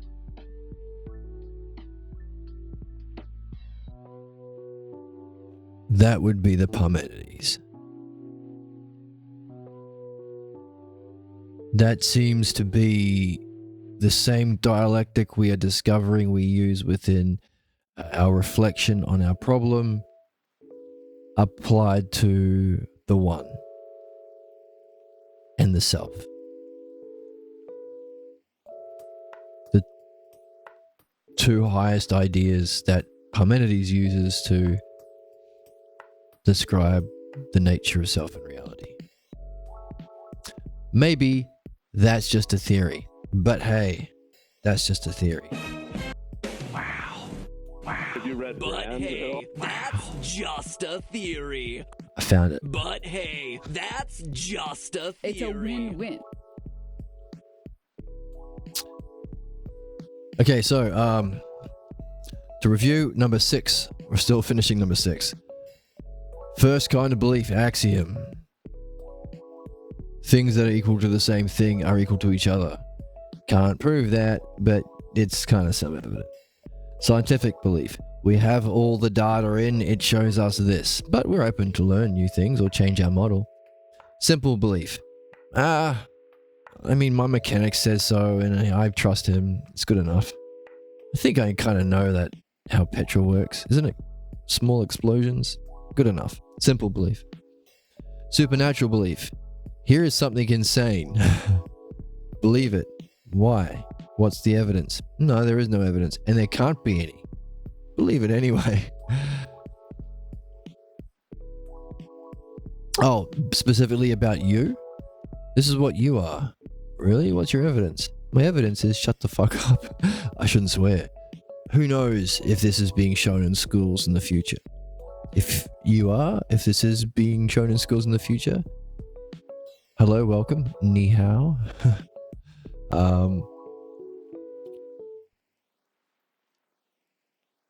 That was a silly joke. Okay, what was I talking about? Yes. Here are some beliefs that you have about yourself. What's your evidence? You're a woman, so you're less than a man. You are made from his rib. Oh, women are not to be spoken in the church. Oh, here you are a brown person, so you're less than a Mexican, but you're greater than a Chinese. Whatever the hell. What's your evidence? My evidence is this is obvious. The evidence is there is no evidence.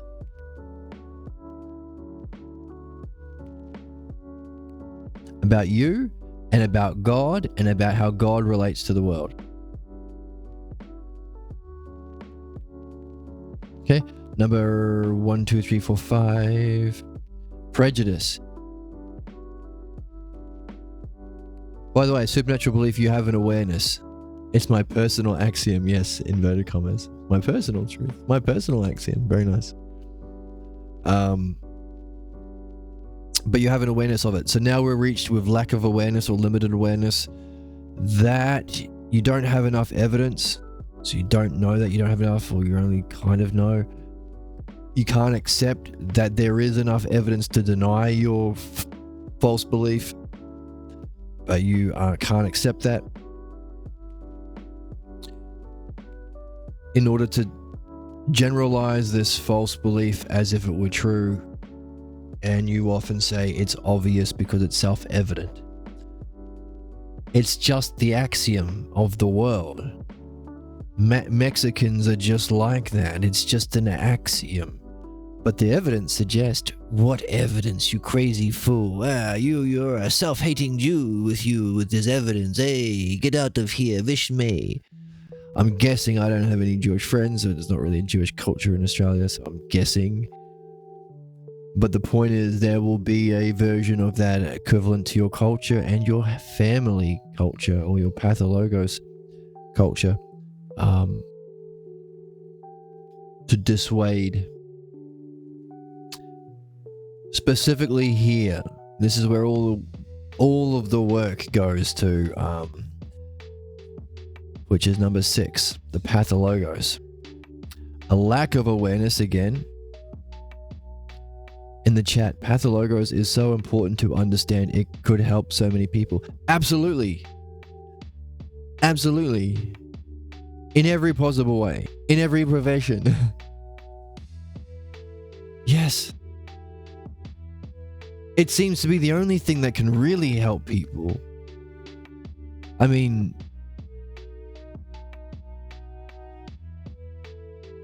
in a kind of a permanent way, not meeting individual problems which kind of just keep happening, but learning how to solve problems, and also addressing what you're here to do as a soul, but also understanding why we have the human problems we have. And that we have to have those problems because that's part of why we're here. So any sort of punishment or reward system, fuck right off. Get the hell out of here. Let's just be sensible with what we're here to do and do it well. Anyway, I'm on my soapbox. You got me started. The problem is that you can't reason someone out of a position that they didn't reason themselves into.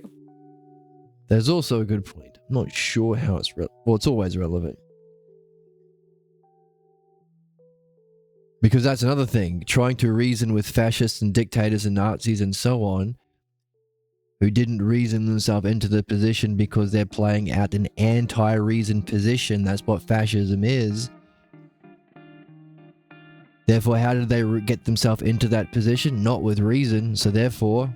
The problem is that you can't reason someone out of a position that they didn't reason themselves into.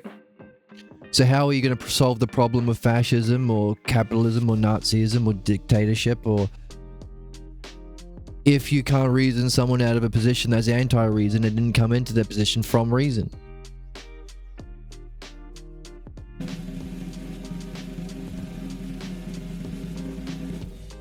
Philosophical midwifery.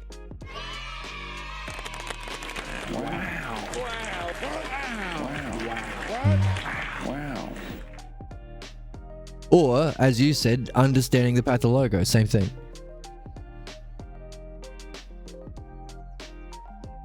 Which brings the two ideas together. We talked about if we don't insist on a true, understandable, communicatable model that all leaders or businessmen or politicians or spiritualists or everyone use, like we let it all be relative, does anyone go crazy and take over the place? We have the problems that we're seeing right now. We are seeing what happens as a species if we don't insist that there is a logos. We are rational. And we need to understand that rationality and insist on it for anybody in a position of authority. If you don't, this is what happens. The Nazis are back. Genocide. Perpetual child slave labor. Planned obsolescence. Not really as bad as genocide. This is what follows if we don't insist on the logos. But also, in insisting on the logos, it brings with it the fact that it has a partner or a reflection or a distortion. That's the pathologos. We have to recognize that because The problem is that you can't reason someone out of a position that they didn't reason themselves into. As the oracle says, We're having these debates and stuff, and nothing happens. Nothing's changing. We still have Nazis. We still have the Nazis gaining power. We still have wealth inequality. We still have capitalism. We still have all these obvious problems that can be quickly and easily and obviously solved by 4-year-olds.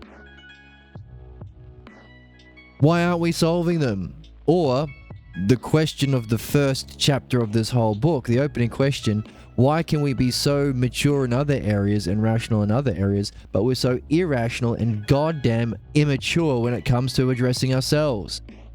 Such that he walked down the same path fighting the Nazis that the Romans did thousands and thousands of years ago, fighting their barbarians. Same problem, nothing's changed. Or, This guy had to. No one seems to be learning or growing or addressing actual problems. thank you, some more news. No one seems to be learning or growing or addressing actual problems.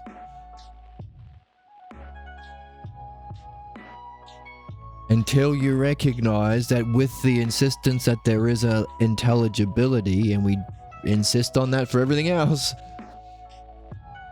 like flying a plane and stuff, doing medicine, it comes with the shadow of the pathologos, as what you were saying in chat is important for people to understand.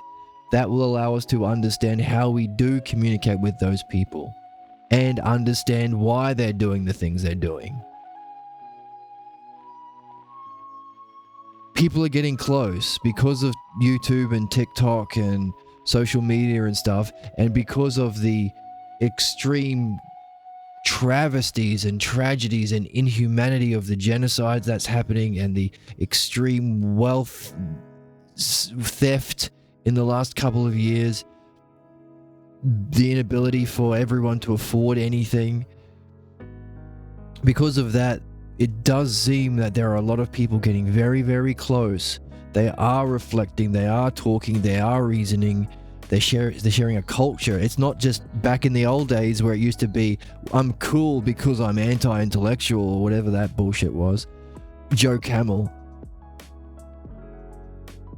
And people are reflecting on causes and principles to understand. But you're right in chat. They need to go to the crime scene with Sherlock Holmes and get that one clue that will allow them to solve the whole mystery. And you in chat have that clue. So here I am, I'm Watson, and I'm going to appeal to your humanness. Use that clue, that P word. And use your cleverness, mustachio to share that puzzle piece with people who are like what we are just describing. People who are reasoning and reflecting, interested in solving problems, looking at causes, looking at what we need to do to change our mind. Find those people, give them that puzzle piece. I plead to you because it's your character arc. You have to share this word. Because in season 4, which is what we're in right now, me and you have to learn how to make other people Sherlock Holmeses. See? Spam. Get rid of the spam.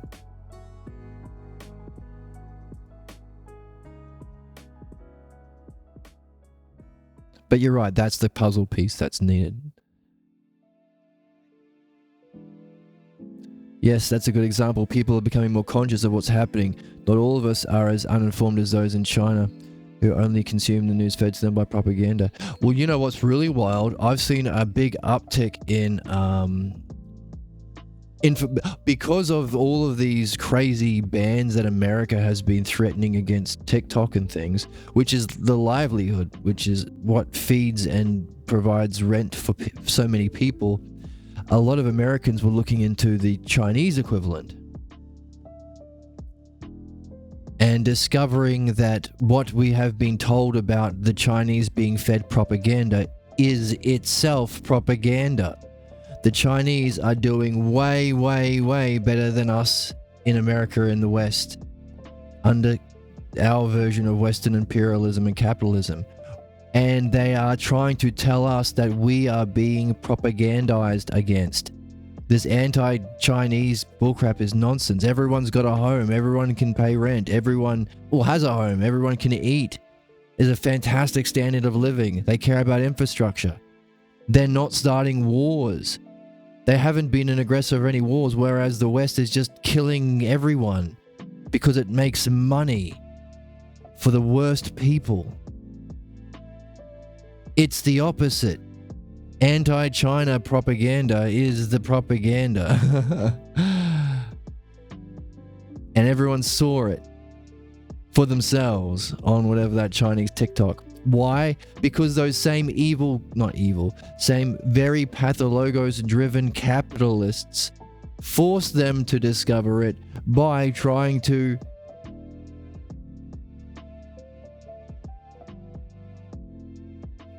hurt them, manipulate them, cause them harm and stress and anxiety, make them starve to death, threaten them with starvation, bully them, inflict suffering.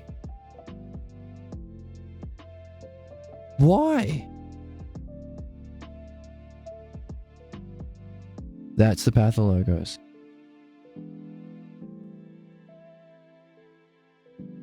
And if we know about it, we can insist that, let's have a look at every single leader's work in midwifery and address their pathologos. Otherwise, we're all going to goddamn suffer from it. It's not a blame game because everyone's here. In fact, politics would be nothing other than creating the conditions for us to move into midwifery and beyond it.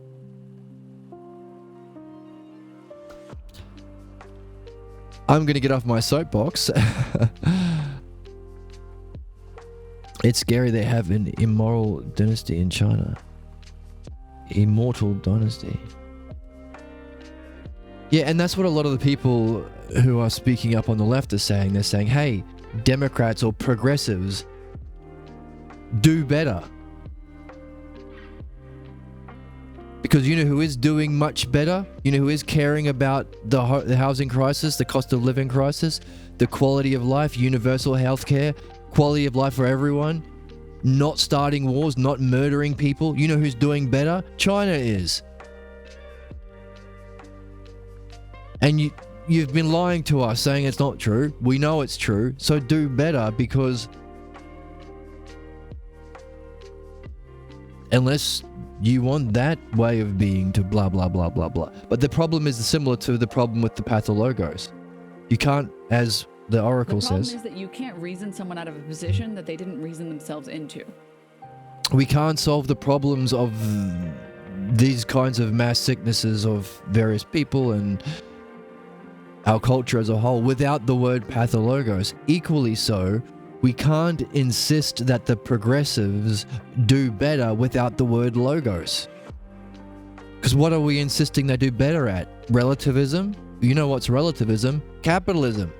Well, if nothing's anything, I might as well make money. And I make money by lying in marketing and lying in business and trying to lie to my suppliers so I get a better deal, and then lie to create a problem. And so there's no truth in that either. It's all relative to whatever money you want to spend to make it true. And then you can just buy the politicians and change the laws, and that's what happens. So do better at that? They are. They're all doing inciting trading. They all own many houses and making houses a commodity instead of a basic human right. They're doing better at nothing. That's why we also need the word logos. Do better at logos. Do better at reason. A universal reason. That's from self, so we call it self-logos. That's understandable by everyone.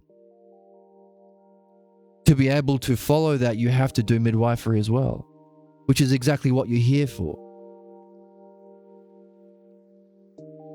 So even the left need that. Well, we need the pathologos to help with our, because, well, by left, people who are progressive, people who want to do better, people who have empathy. These people also will have higher intelligence because empathy and intelligence are connected. The better people.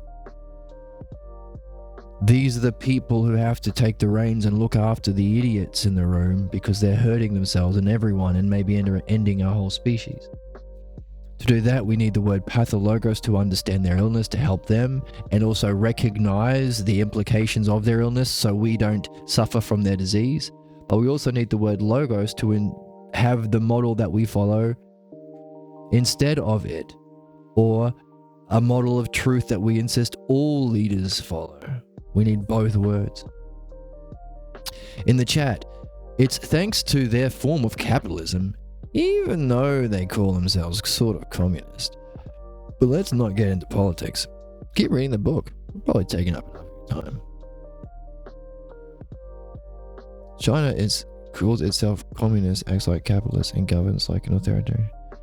Yeah, well, see, maybe, but I guess what my point was, that could all be propaganda. Like, given how we know how goddamn terrible the propaganda of capitalism is, I mean, it's 100% chance whatever our view of China isn't from China. It's from our culture. It's from our government. It's from our media. And it's lies, because we don't have the word logos, and so there's no insisting on truth.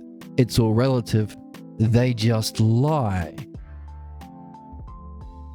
And lying is OP.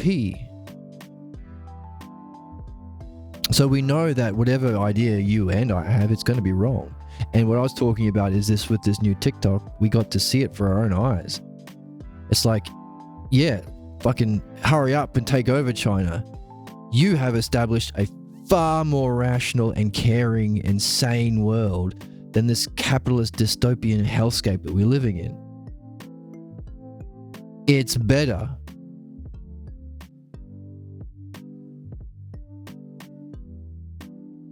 So we either do even better than that,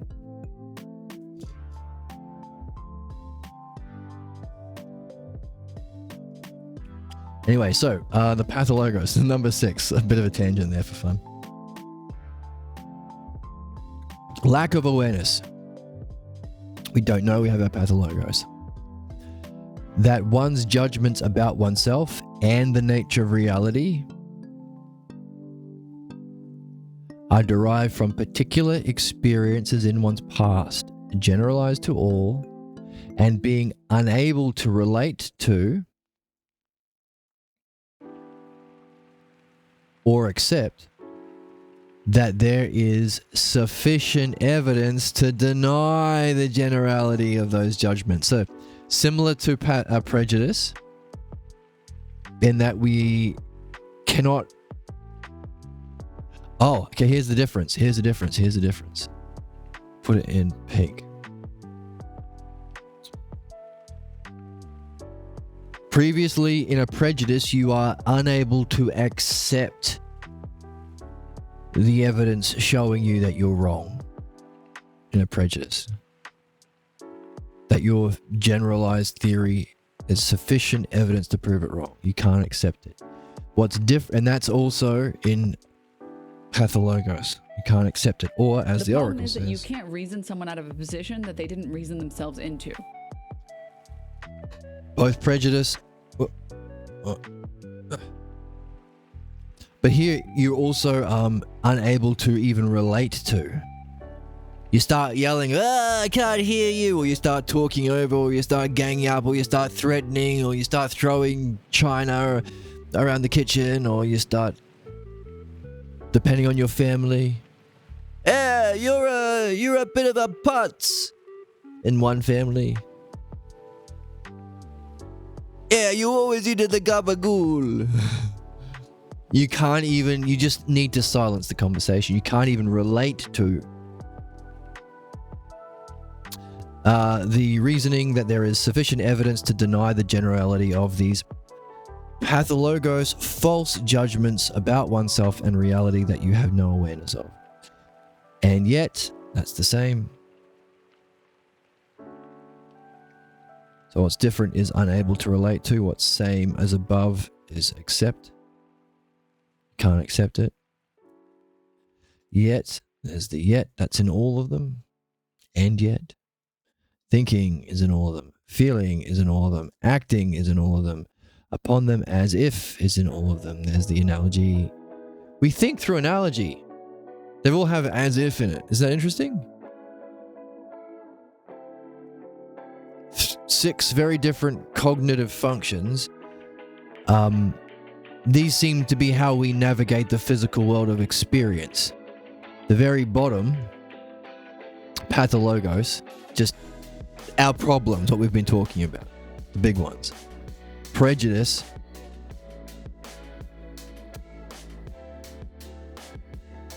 acting as if this crazy analogy you got off your racist dad when you were growing up in the sticks. Pathologos is another analogy. Oh, the world is as if this big scene where I finally experienced reality and enlightenment. No, it wasn't. They were just pretending. So this is what dictates us. This is what controls our fate, the pathologos. Prejudices really get in our way and cause a lot of problems as well. It can even support the pathologos. Supernatural beliefs, throw that in the terrible mix.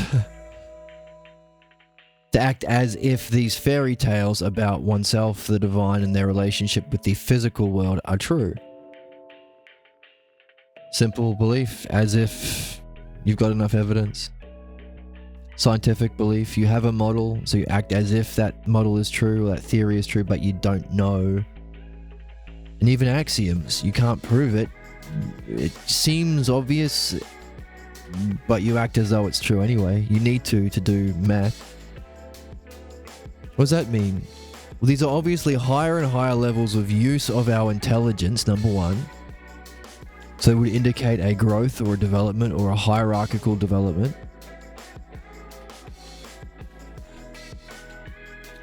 This seems to be the extent of how we relate to the physical world. This is all the physical world. Axioms also relate to a theoretical world, but the natural world as well. So even axioms, natural or theoretical worlds written there. So there is a development or growth.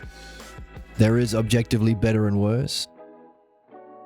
We have all of them, or we can potentially move through all of them. You can't escape, apparently, their existence, but you can move through to the higher ones.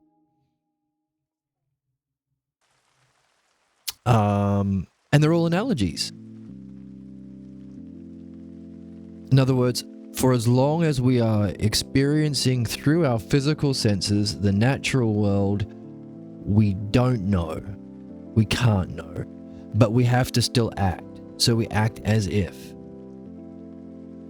And we have these 6 ways of thinking to create an analogy to use and act as if, which will affect our thinking, feeling, and actions. But we never know. It's always as if. And you can't prove any of them. You can have sufficient evidence, but hey, that can change even in a scientific belief. You can't prove an axiom. Obviously, you can't prove a prejudice or a pathologos. Isn't that interesting?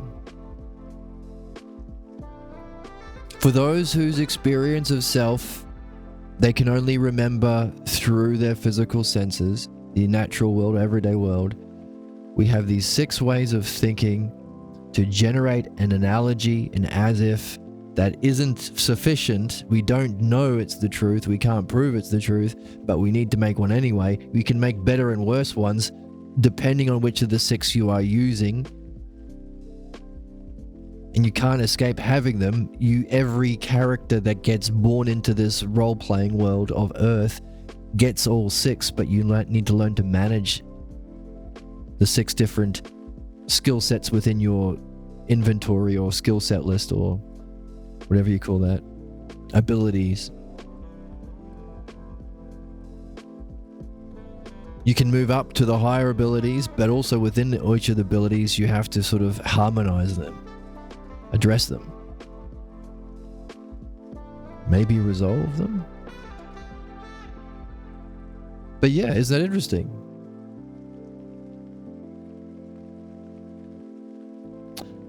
Oh, why is it? Why is it hard?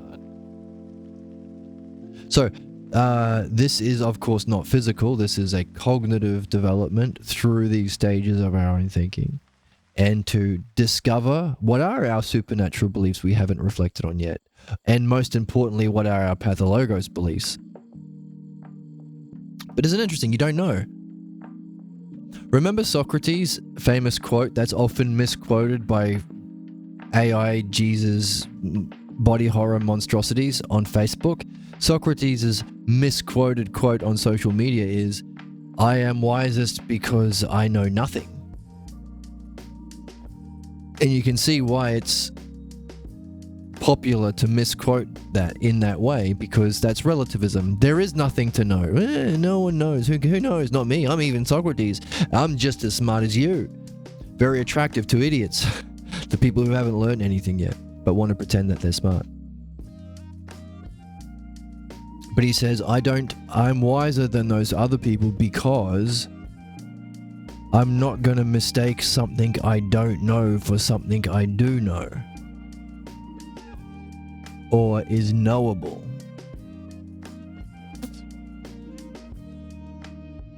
In other words, he knows certain things are not knowable, whereas these people are claiming to know things that are not knowable because they are fit into one of these 6 categories, because they are only observed through the physical senses of the natural that perceive the natural world. In other words, all of these people who Socrates has been spoken to are in one of these 6 categories, and none of them know anything. It's all as if. It's all a kind of hypothesis.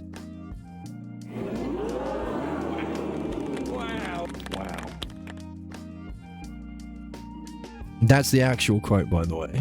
And you can see how it's been interpreted, is our word, to fit the underlying false belief that it's projecting, which is relativism. That even Socrates doesn't know anything. Bullshit. He knew very well that that stuff that they know isn't knowing.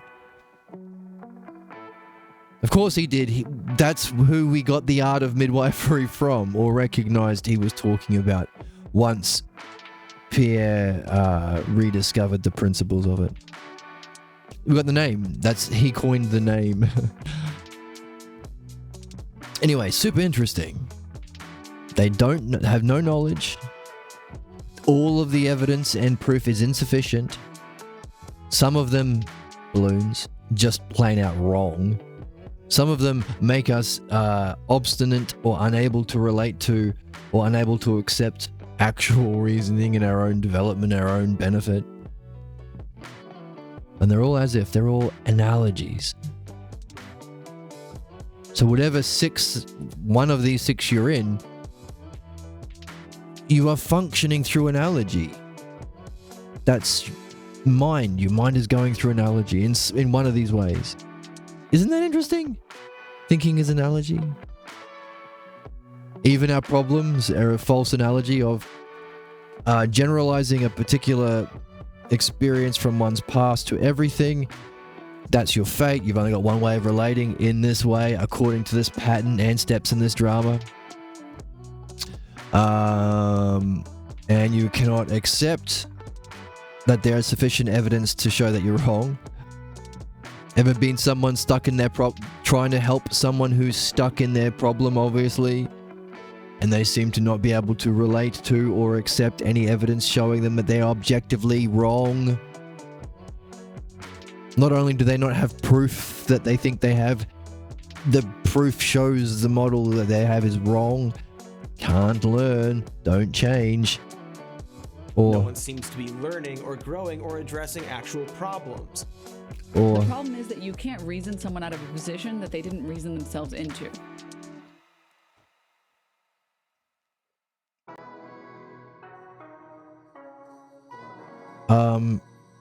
Okay, so let's finish this pathologo section. The lack of awareness that one's judgments about oneself and the nature of reality are derived from particular experiences, plural, in one's past, generalized to all, and being unable to relate to or even accept or even relate to the idea that there is sufficient evidence to deny the generality of these judgments. You're not less than divine. You're not less than noble. You're not less than the Alpha and Omega. You are not diminished or inadequate in any way. There is sufficient evidence to say that. Despite me saying that, you won't accept what I just said, despite there being sufficient evidence to show that. You might not even be able to relate to it. You might not even hear that I said it, or think, oh, it doesn't apply to me. Or it's not worth going out to see whether what Jed just said about me is true or not. You can't relate to it. Why? It's true. And it's important for you to realize, and it's what you're here to realize, because it's the path of Logos, the bottom of this list, through which we think analogically about ourself and reality, and also how we think, feel, and act. So, lack of awareness, number one, of oneself and reality, number two. They're derived from your past experiences that you are applying in this false analogy with balloons. You're unable to accept or even relate to the fact that there's sufficient evidence to say that's not the case. You are not inadequate. Everything as what is the Proclus quote? Everything is in self, from self, in self, and returns to self.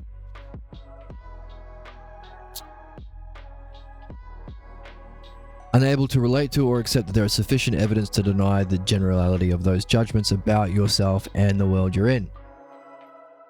Yet you think and feel and act as if they're true, as if they were self-evident general truths once again. That's the same as up here with prejudice. It's just, common sense is the key word. When a politician or some person or whatever is stuck in their pathologos ignorance and they can't prove it because... The problem is that you can't reason someone out of a position that they didn't reason themselves into. There is no reason. They'll say it's just common sense. And whatever term they have for people who speak up.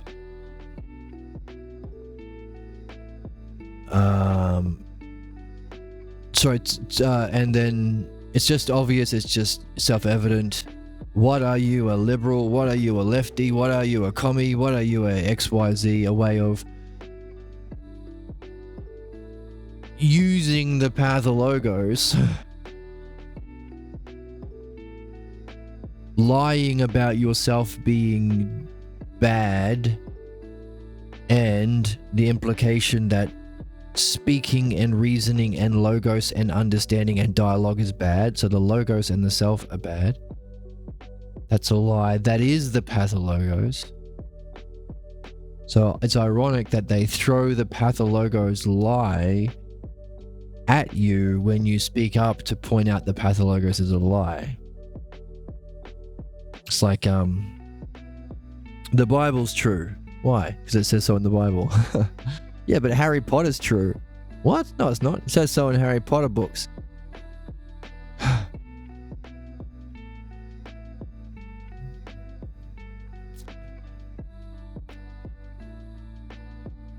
We call such irrational beliefs. So we have a special name for them. Irrational beliefs. The pathologos.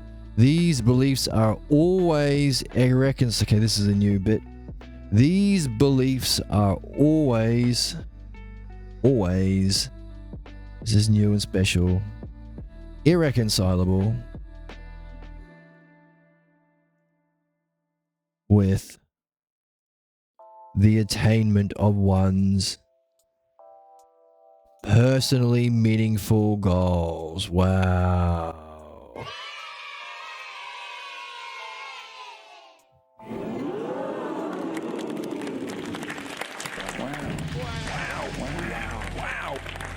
Wow.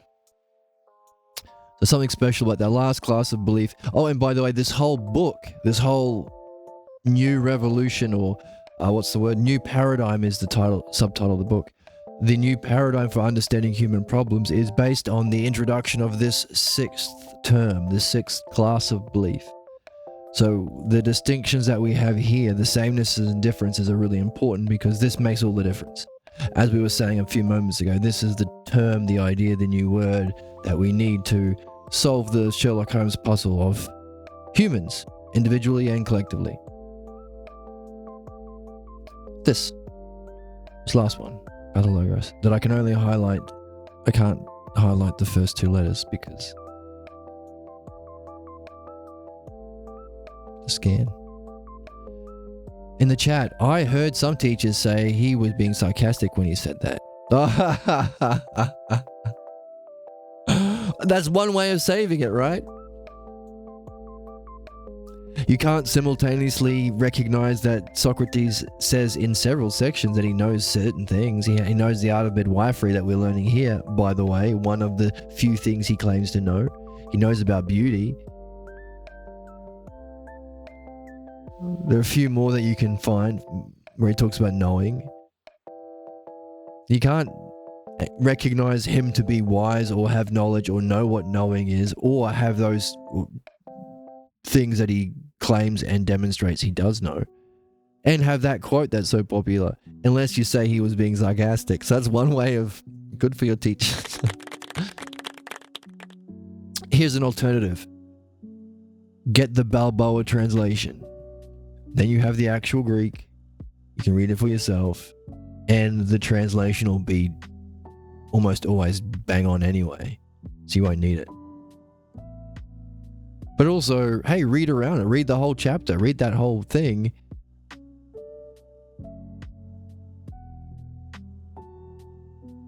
And realize that the whole book is a puzzle to be solved like Sherlock Holmes. And that quote will be a piece of it. In other words, I had to explain around, well, using this, I had to use this. These 6 models of belief, all of which are analogies that are not knowing, you can't know it, to point to, by the way, if Socrates recognizes that everyone else he speaks to only remembers or is able to perceive through their physical senses and haven't woken their intelligence, the logos or the ousia, the eye of the soul, then of course it's going to be obvious that he's going to be wiser than them if they're claiming to know something and they're in those 6 categories because they haven't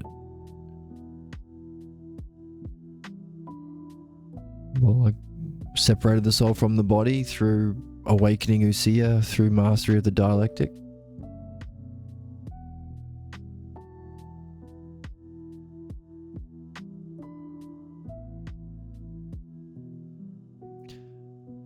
So that level of solving a puzzle of an entire dialect, like a dialogue, like the Phaedo or the Apology or one of these dialogues of Socrates's or Plato's, you can't just take one quote out. It doesn't make sense. It's like saying, oh, I know about Resident Evil. Really? Did you master the game or get an S rank? No.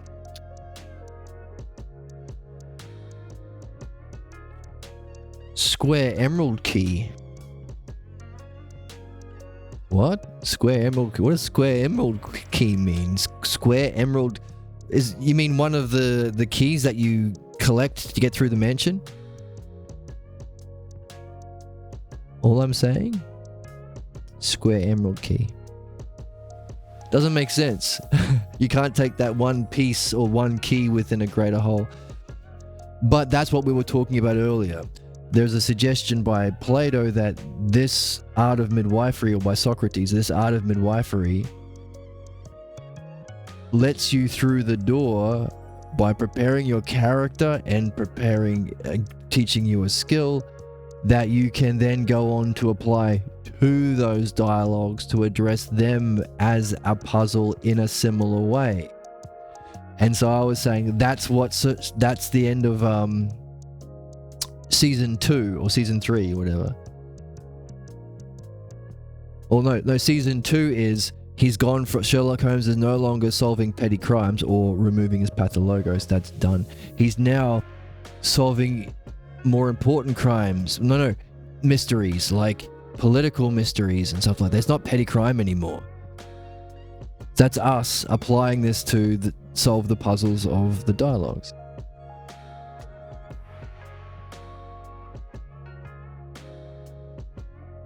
And then at the end of that season or whatever, the big boss will be the Parmenides.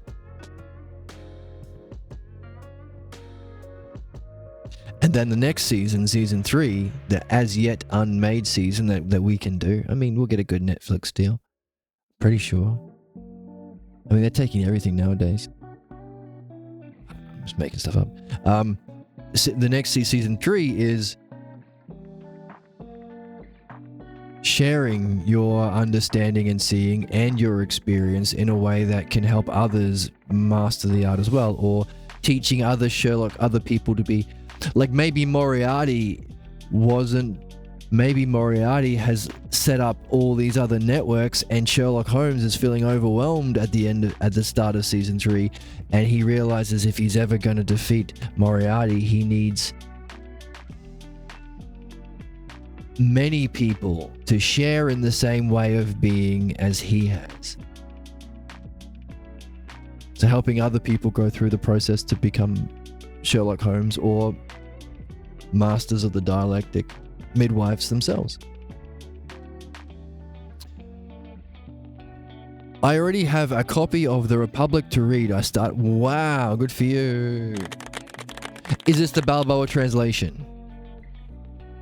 If not, type in Balboa Republic in PDF or something, and you'll find a link to get it for free on the archive.org. Read that.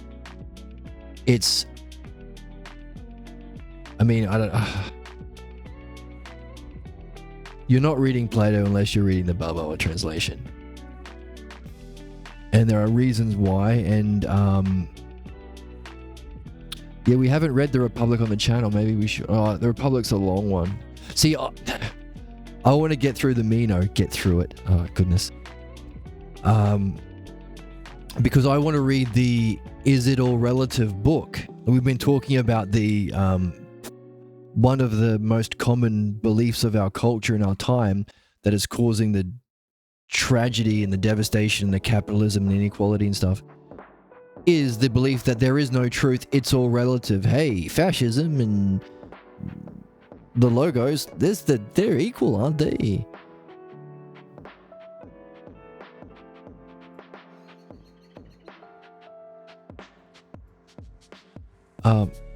A copy of the Republic.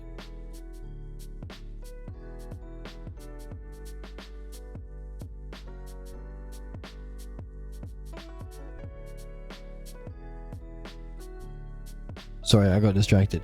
What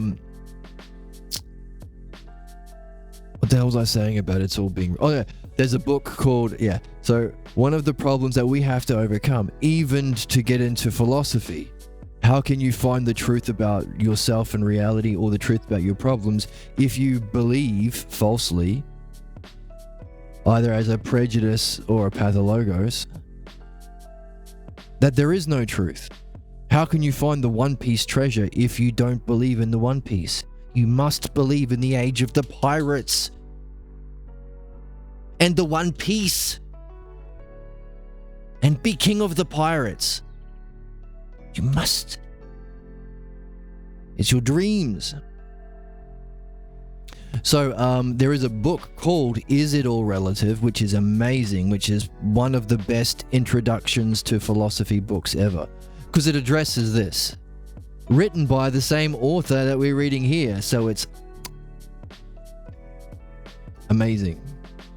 So I think Is It All Relative is a fantastic book that could be a great introduction. So maybe I could, I don't know, do it a bit differently to make it more accessible to more people on YouTube. Because this is kind of heavy stuff, I suppose, for some people. But that book's like perfect intro. So we'll be doing that before we get into the Republic, because Republic is long as shit. So long. It's great that it is, though. I will read the Republic again next, using the Oh, that's cool. Yeah, read the old ones. What's the translation you're currently reading? I find that reading a book multiple times brings much more clarity anyway. Absolutely. In fact, the author that we're reading here, Pierre Grimes, would often say it's in Spanish. I've never read one in Spanish.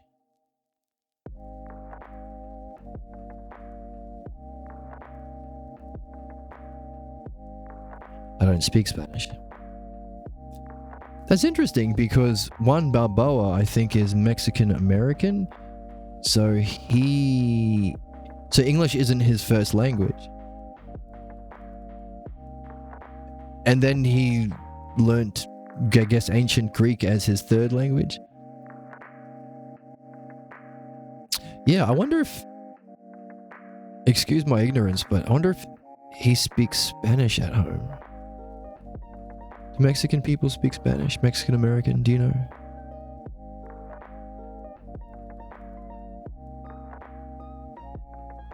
Anyway. Oh, there you go. Hey, if you really get into it, he's a really nice guy. Like, if you reach out to him and say, hey, I hear that you do the only version of Plato worth reading. I cannot accept anything less than the best for my soul. By the way, I heard you also speak Spanish. Do you do Spanish versions? Or can you do a Spanish translation? If you wanted to. Maybe aim for a shorter dialogue first, like the Ion, maybe, or the Mino, or the... I don't know, you'll figure it out. But let me know how it goes. So, right, okay, so this is the key thing, this is the key word, this is the key belief we need to understand. The lack of awareness about one's judgments about oneself and reality, not realizing that they're derived from particular experiences from our past that we're carrying with us, like a backpack of our crap that we project and interpret onto reality, generalizing it to all, being able to relate to or accept any evidence showing us that we're wrong. Doesn't matter how many times people tell you that you're meaningful, you're important, or you're special, you're good enough, it won't stick. Or, you know, any other challenge to a pathologos belief. Yet, despite that, we still think, feel, and act as if they're true. This one, more than anything else, this has the psychic parasite, somnambulous zombie virus aspect to it. It's the one that keeps us moving forward in the direction we're going, which is the wrong direction. Fate. And limits our responses and states of being, especially in situations similar or situations that are meaningful or beautiful. Keeping us, well, limited to those terrible, tragic responses that never reach our goal, keeping us suffering and trapped in suffering. And the anger of which we find situations to inflict on others as scapegoats. So we get temporary, sadistic pleasure from inflicting the injustice on others instead of suffering it within our own psyche and our own everyday life and dreams ourselves. In other words, getting a rest from being bullied by the pathologos by bullying someone else or genociding someone else. If you were to look at how that plays out on the collective stage with the German-Jewish-Palestinian relationship. Same thing, collective and individual, one word, one paragraph. Put it everywhere, send it out, everyone must know. One day only, fire sale, 50% off, all your money back. The lack of awareness, okay, I've already read this. Even though they're wrong, generalized to all, about oneself and reality, sufficient evidence to deny it that we can't relate to or accept. We think, feel, and act as if they're true and self-evident general truths. And we call such irrational beliefs the pathologos. These beliefs are always irreconcilable with the attainment of one's most personally meaningful goals. What does that mean? We are here in order to meet our most personally meaningful goals. It's our job. Because the only way of surfacing your pathologos, which we said you necessarily get here and is the cause of your problems and all of the things, it's the thing that shows you the rationality of the world, it's the thing that bestows you benefit, it's the thing that allows you to move through transitions of cognitive development through the stages of this. If you want to move up this ladder, you have to free yourself from the pathologos.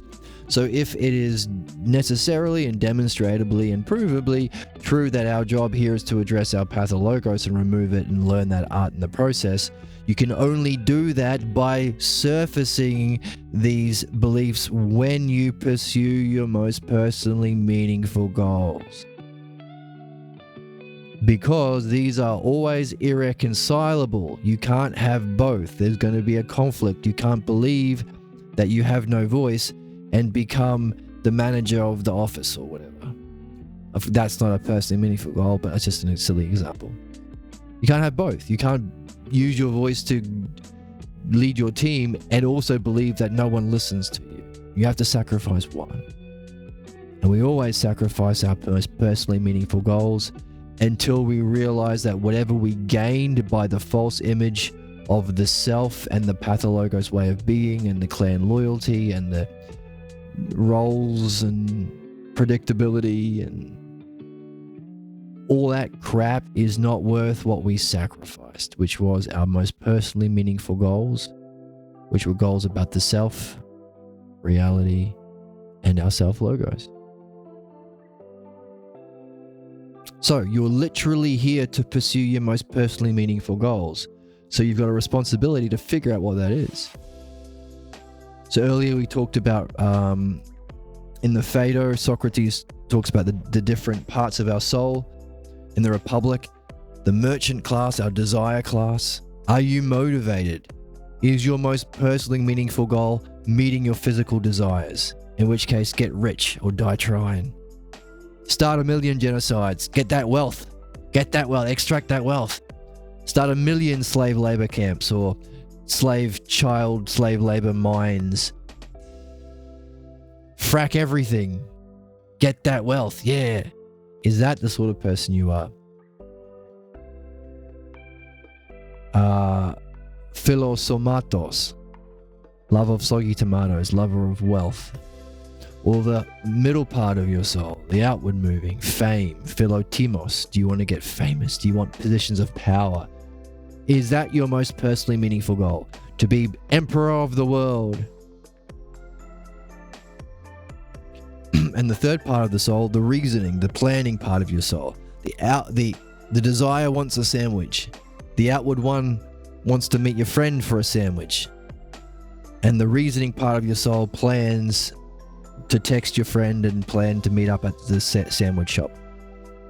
To be motivated by that part of the soul, the one that loves reason, is philologos, or love of logos, or philomathesis, the love of learning, looking for patterns, or solving the puzzles and the mysteries of the Sherlock Holmes quest on the quest of man.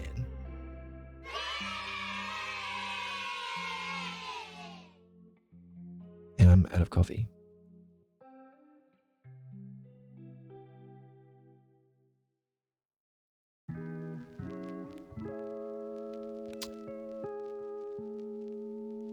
I thought about getting coffee and now I lost my train of thought. Sorry about that. Right, so we've got a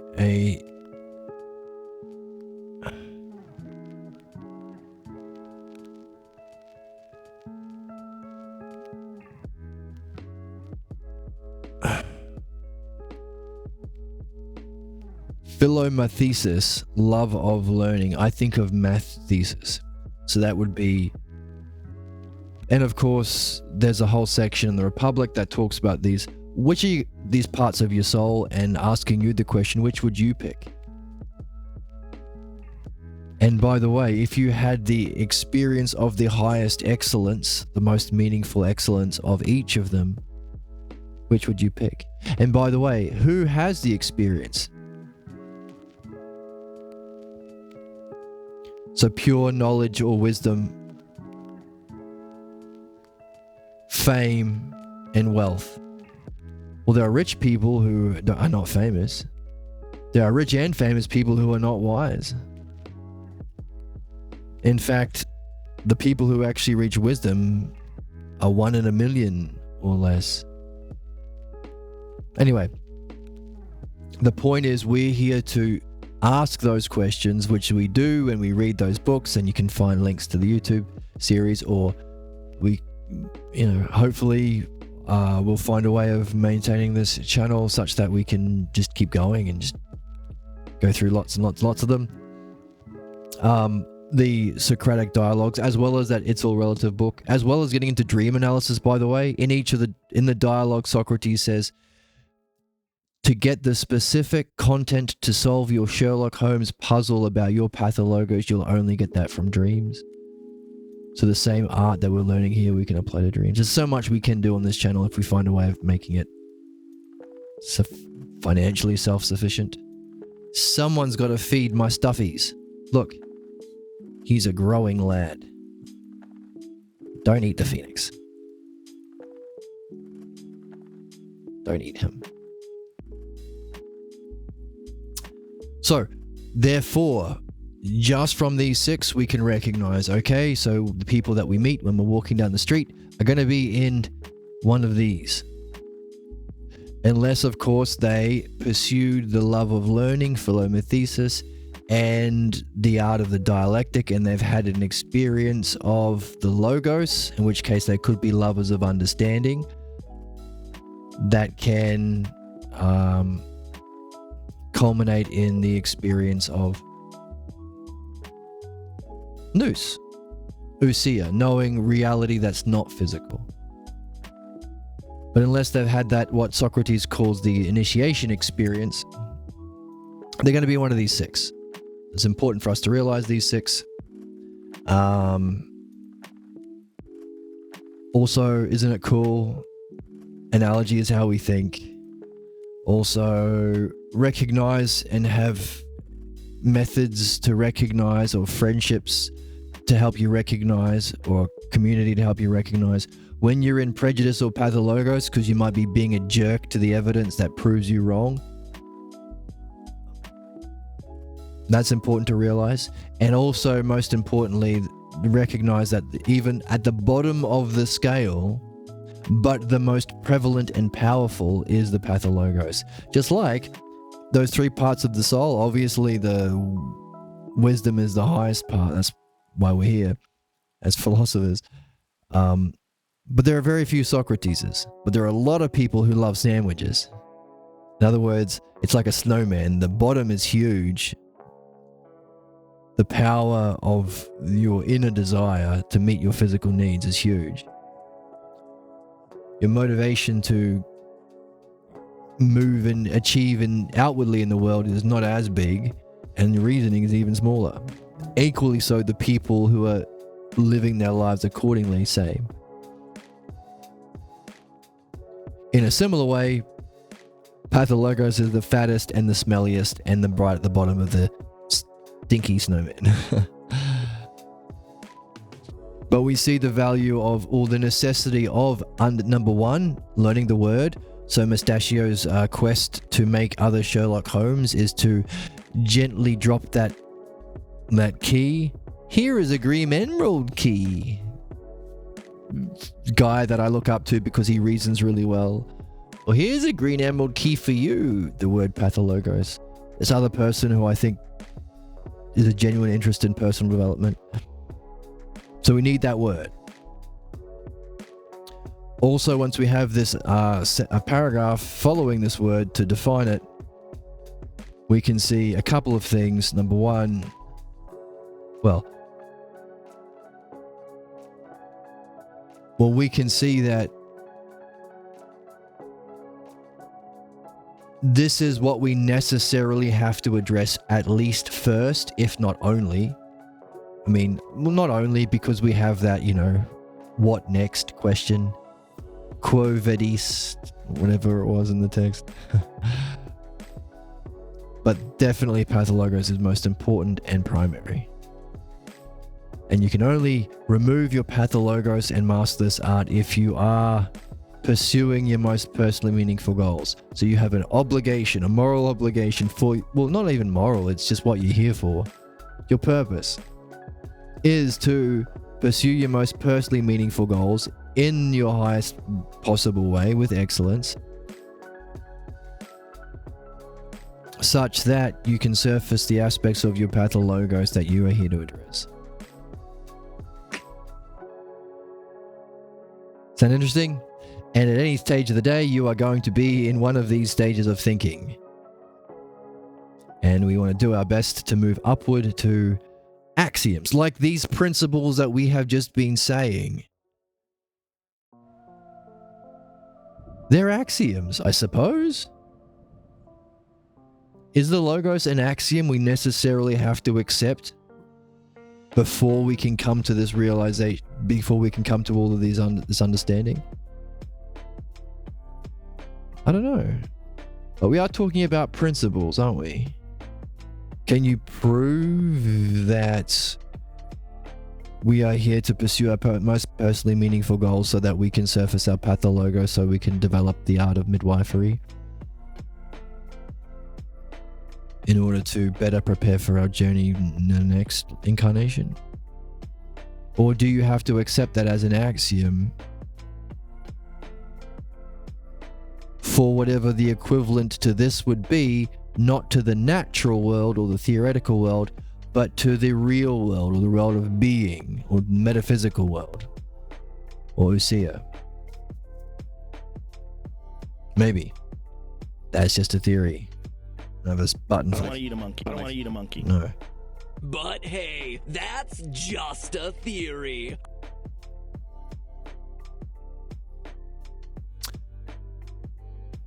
The hierarchical order. Oh, here we go. Oh, here we go. In the chat.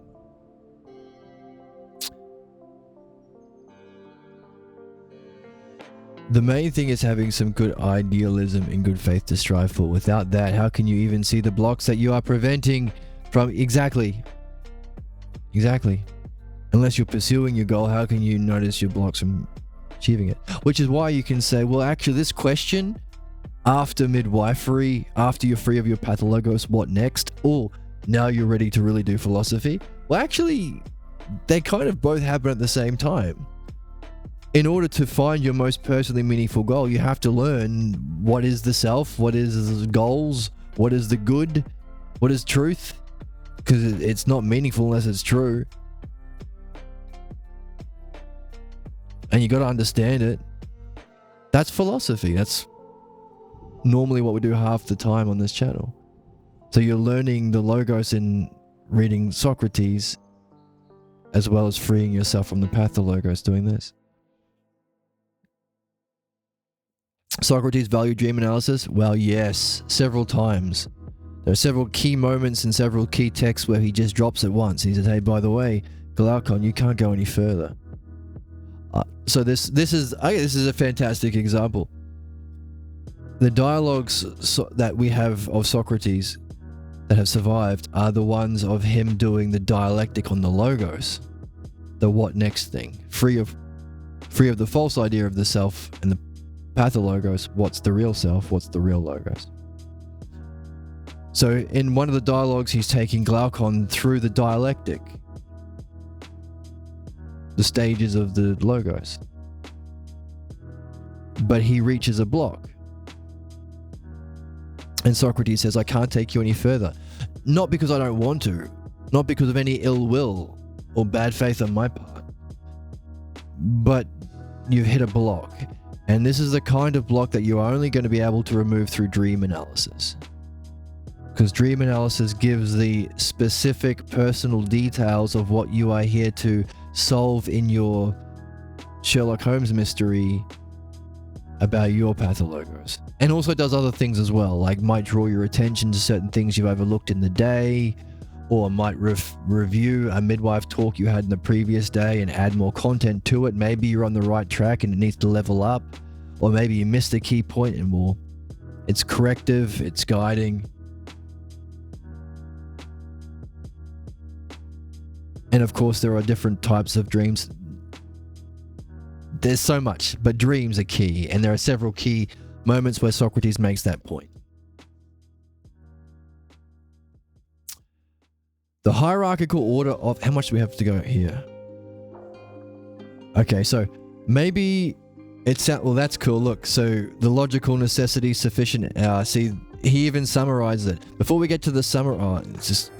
And now he gets onto analogies. Wow. So, okay. So he goes on to do the things that we were doing, summarizing it to its essence, recognizing that there's a model, as an analogy within each of them. So, he's... Oh, just as we talk about dreams having a corrective quality, you did well, and here's some more to it, or here are some extra bits. It's what we're seeing in the text here too. That's cool. Wow.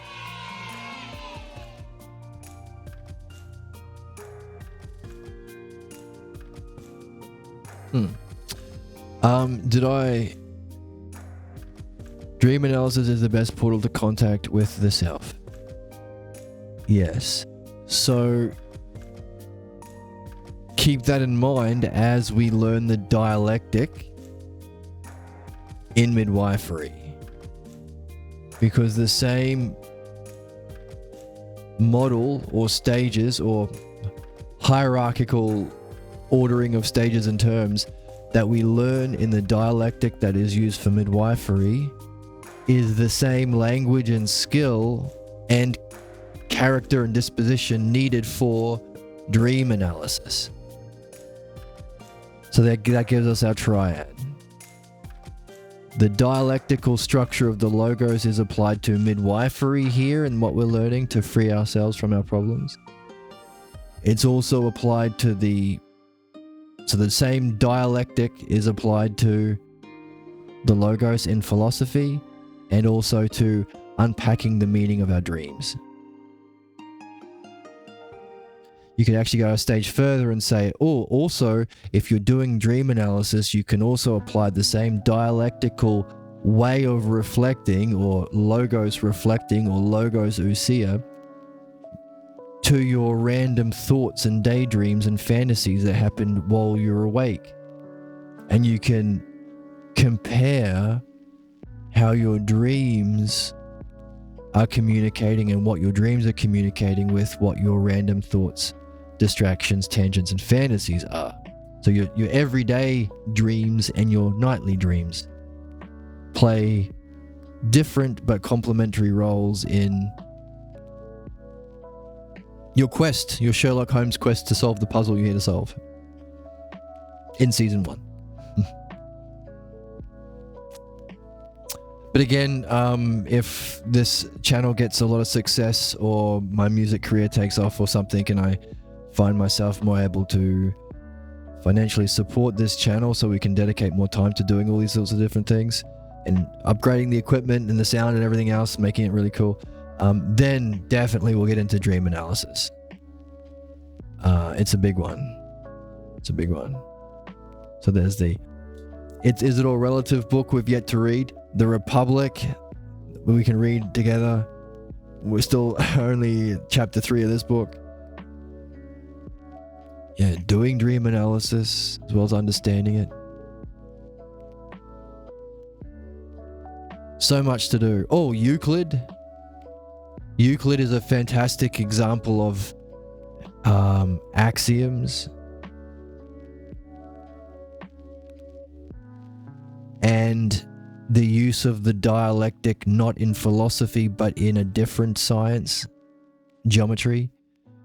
Euclid is a fantastic example of one level down of philosophy, the dialectic applied to understanding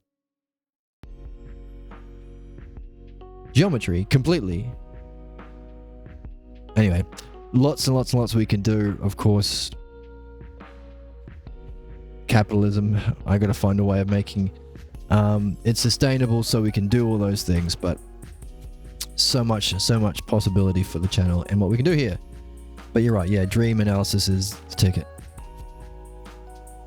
So on that promise and hope and dream for the future, or personally meaningful goal that we can achieve maybe collectively as a community here, on that idea, let's call it a day, and we will next time. I'm focusing on midwifery at the moment. Normally I do a Socrates dialogue in between, but lately I've been focusing on this. This seems to be really significant at the moment for a lot of reasons. So next time we'll come back and learn more about the hierarchical order of these beliefs and about how it relates to analogy and understand how we think, and awesome, fun, amazing, lots of awesome, cool, fun, amazingness. Where's the joy? Where's the whimsy? Where's the childlike wonder, dude? Always lots of joy and whimsy and childlike wonder, dude, in this channel. Because it's a win-win. It's a win-win. And when you join us here on the channel, a win-win-win-win-win. It's a win-win-win-win-win. In the chat, yeah, it's all in one. This is such a complete philosophy. Yeah. Yeah, I'm glad that you see it. Hooray for you. Oh, talk about it. Tell your friends. Is the challenge we got last time in the text, the challenge that our author gave us to, when you see this completeness, see how it covers everything from the individual to society. That's important. That's an important understanding and an important vision that you have. That will improve as you share it, but also there was a little message. As you share your highest understanding and vision and seeing, you will uncover a higher part of your own oneself, and also discover, by at the same time as you share it, being attuned to the humanness. It's not just reason. Some people have a further different pathologos that makes it harder for them to participate in reason. Or you might have gone through a lot and sacrificed a lot to be able to reason in the way you are. So all of these sort of little human things attunes you to the humanness as you share your understanding and vision of the logos that you're saying here. So you not only learn more, the quote from last episode was, in the challenge to share yourself in this way, you will discover a higher part of yourself and your humanness. So, and let us know how it goes. I tried talking to my girlfriend about this, about how I see this as a complete philosophy, and she threw the cat at me. Oh well. That's okay, you're not supposed to get it right the first time. It's a way of being, it's a relationship, it's a nurturing and an evolving. It's a way of being. That's why we have, one of the reasons why we have this community, so you can say, oh, I tried this is what I got back, but I'm going out there again tomorrow. This is such a, let me read it again. Yeah, it's all in one. This is such a complete philosophy, covering everything from the individual to society. Other great philosophies like Stoicism are also valuable, but they seem more focused on the individual. Applying concepts like the dialectic to oneself is, by far, more powerful than what Stoicism alone can offer. Well said. And that might be an interesting question. As you go through this process, how does it compare and relate to Stoicism? Of course, you'll be learning more about both as you go. But if that's a question you have, then I'd love to encourage you to hold it and nurture it and polish it up and carry it with you for a very, very, very long time, and let us know of things you see as you compare the dialectic or the art of the logos or philosophical midwifery, whatever name we give to this complete philosophy that incorporates everything. As you progress, what do you see and how it relates to Stoicism? Nurture that question. Like, carry it. Hopefully it will, because that's part of the game, right? Sherlock Holmes needs the stakes. He needs to care about the case. If he doesn't care about the case, he doesn't care. It's not going to solve the puzzle. So carrying the question, either a question about our blocks, which is in midwifery, or that kind of question. Oh, I wonder what's the connection between Stoicism and the Logos. Interesting. Or the Platonic tradition of the Logos. Mainly because I am greedy for your insights when you have them and you share them here. If you make connections, or you maybe the same way we did last time with what are the conditions for ignorance, and we have to match them to the conditions to wisdom. Maybe you'll find something like that. Stoicism uses this word, but it's used differently here. So the sameness and difference. Maybe, if it's your question, that's my encouragement because of my greed for understanding in the Logos. On that note, thank you so much for joining and sharing so much and talking so much. That was a lot of fun hanging out today. It was a long one today, 3 hours. But yeah, this is important. These 6 things, carry this in your back pocket forever. Axiom, scientific belief, simple belief, supernatural belief, prejudice, and pathologos. Seems to be how people see through the world, at least within this framework of the natural world. Take it with you, carry it with you, have fun. Thank you once again for joining me in the chat. Thank you for joining me on YouTube. Feel free, please, to join on the Discord. If you want to support the channel, there's a link for a tip thing. But yeah, obviously long term, we want to make something where we can explore all of these things on into the night. But yeah, you can support the channel by tipping. If there's a link below, there's a link to the Discord, and follow on Twitch. And if you're on the Discord, you'll get a live notification. You get a notification when we go live. Thanks once again for joining in the chat, and I will see you next time. Thanks to the key players today. We had Chicken playing the role of Jesus. Remember him? Thank you. You did very well. We had the hungry dinosaur here who tried to eat Phoenix. Thank you very much. Take your bow. Feature key player today. Yes, stop hamming it up. That's enough for you. And of course, baby Phoenix Stuffy. There's Mama Phoenix Stuffy behind, keeping an eye. But this was with me today. Thank you so much, and I will see you next time.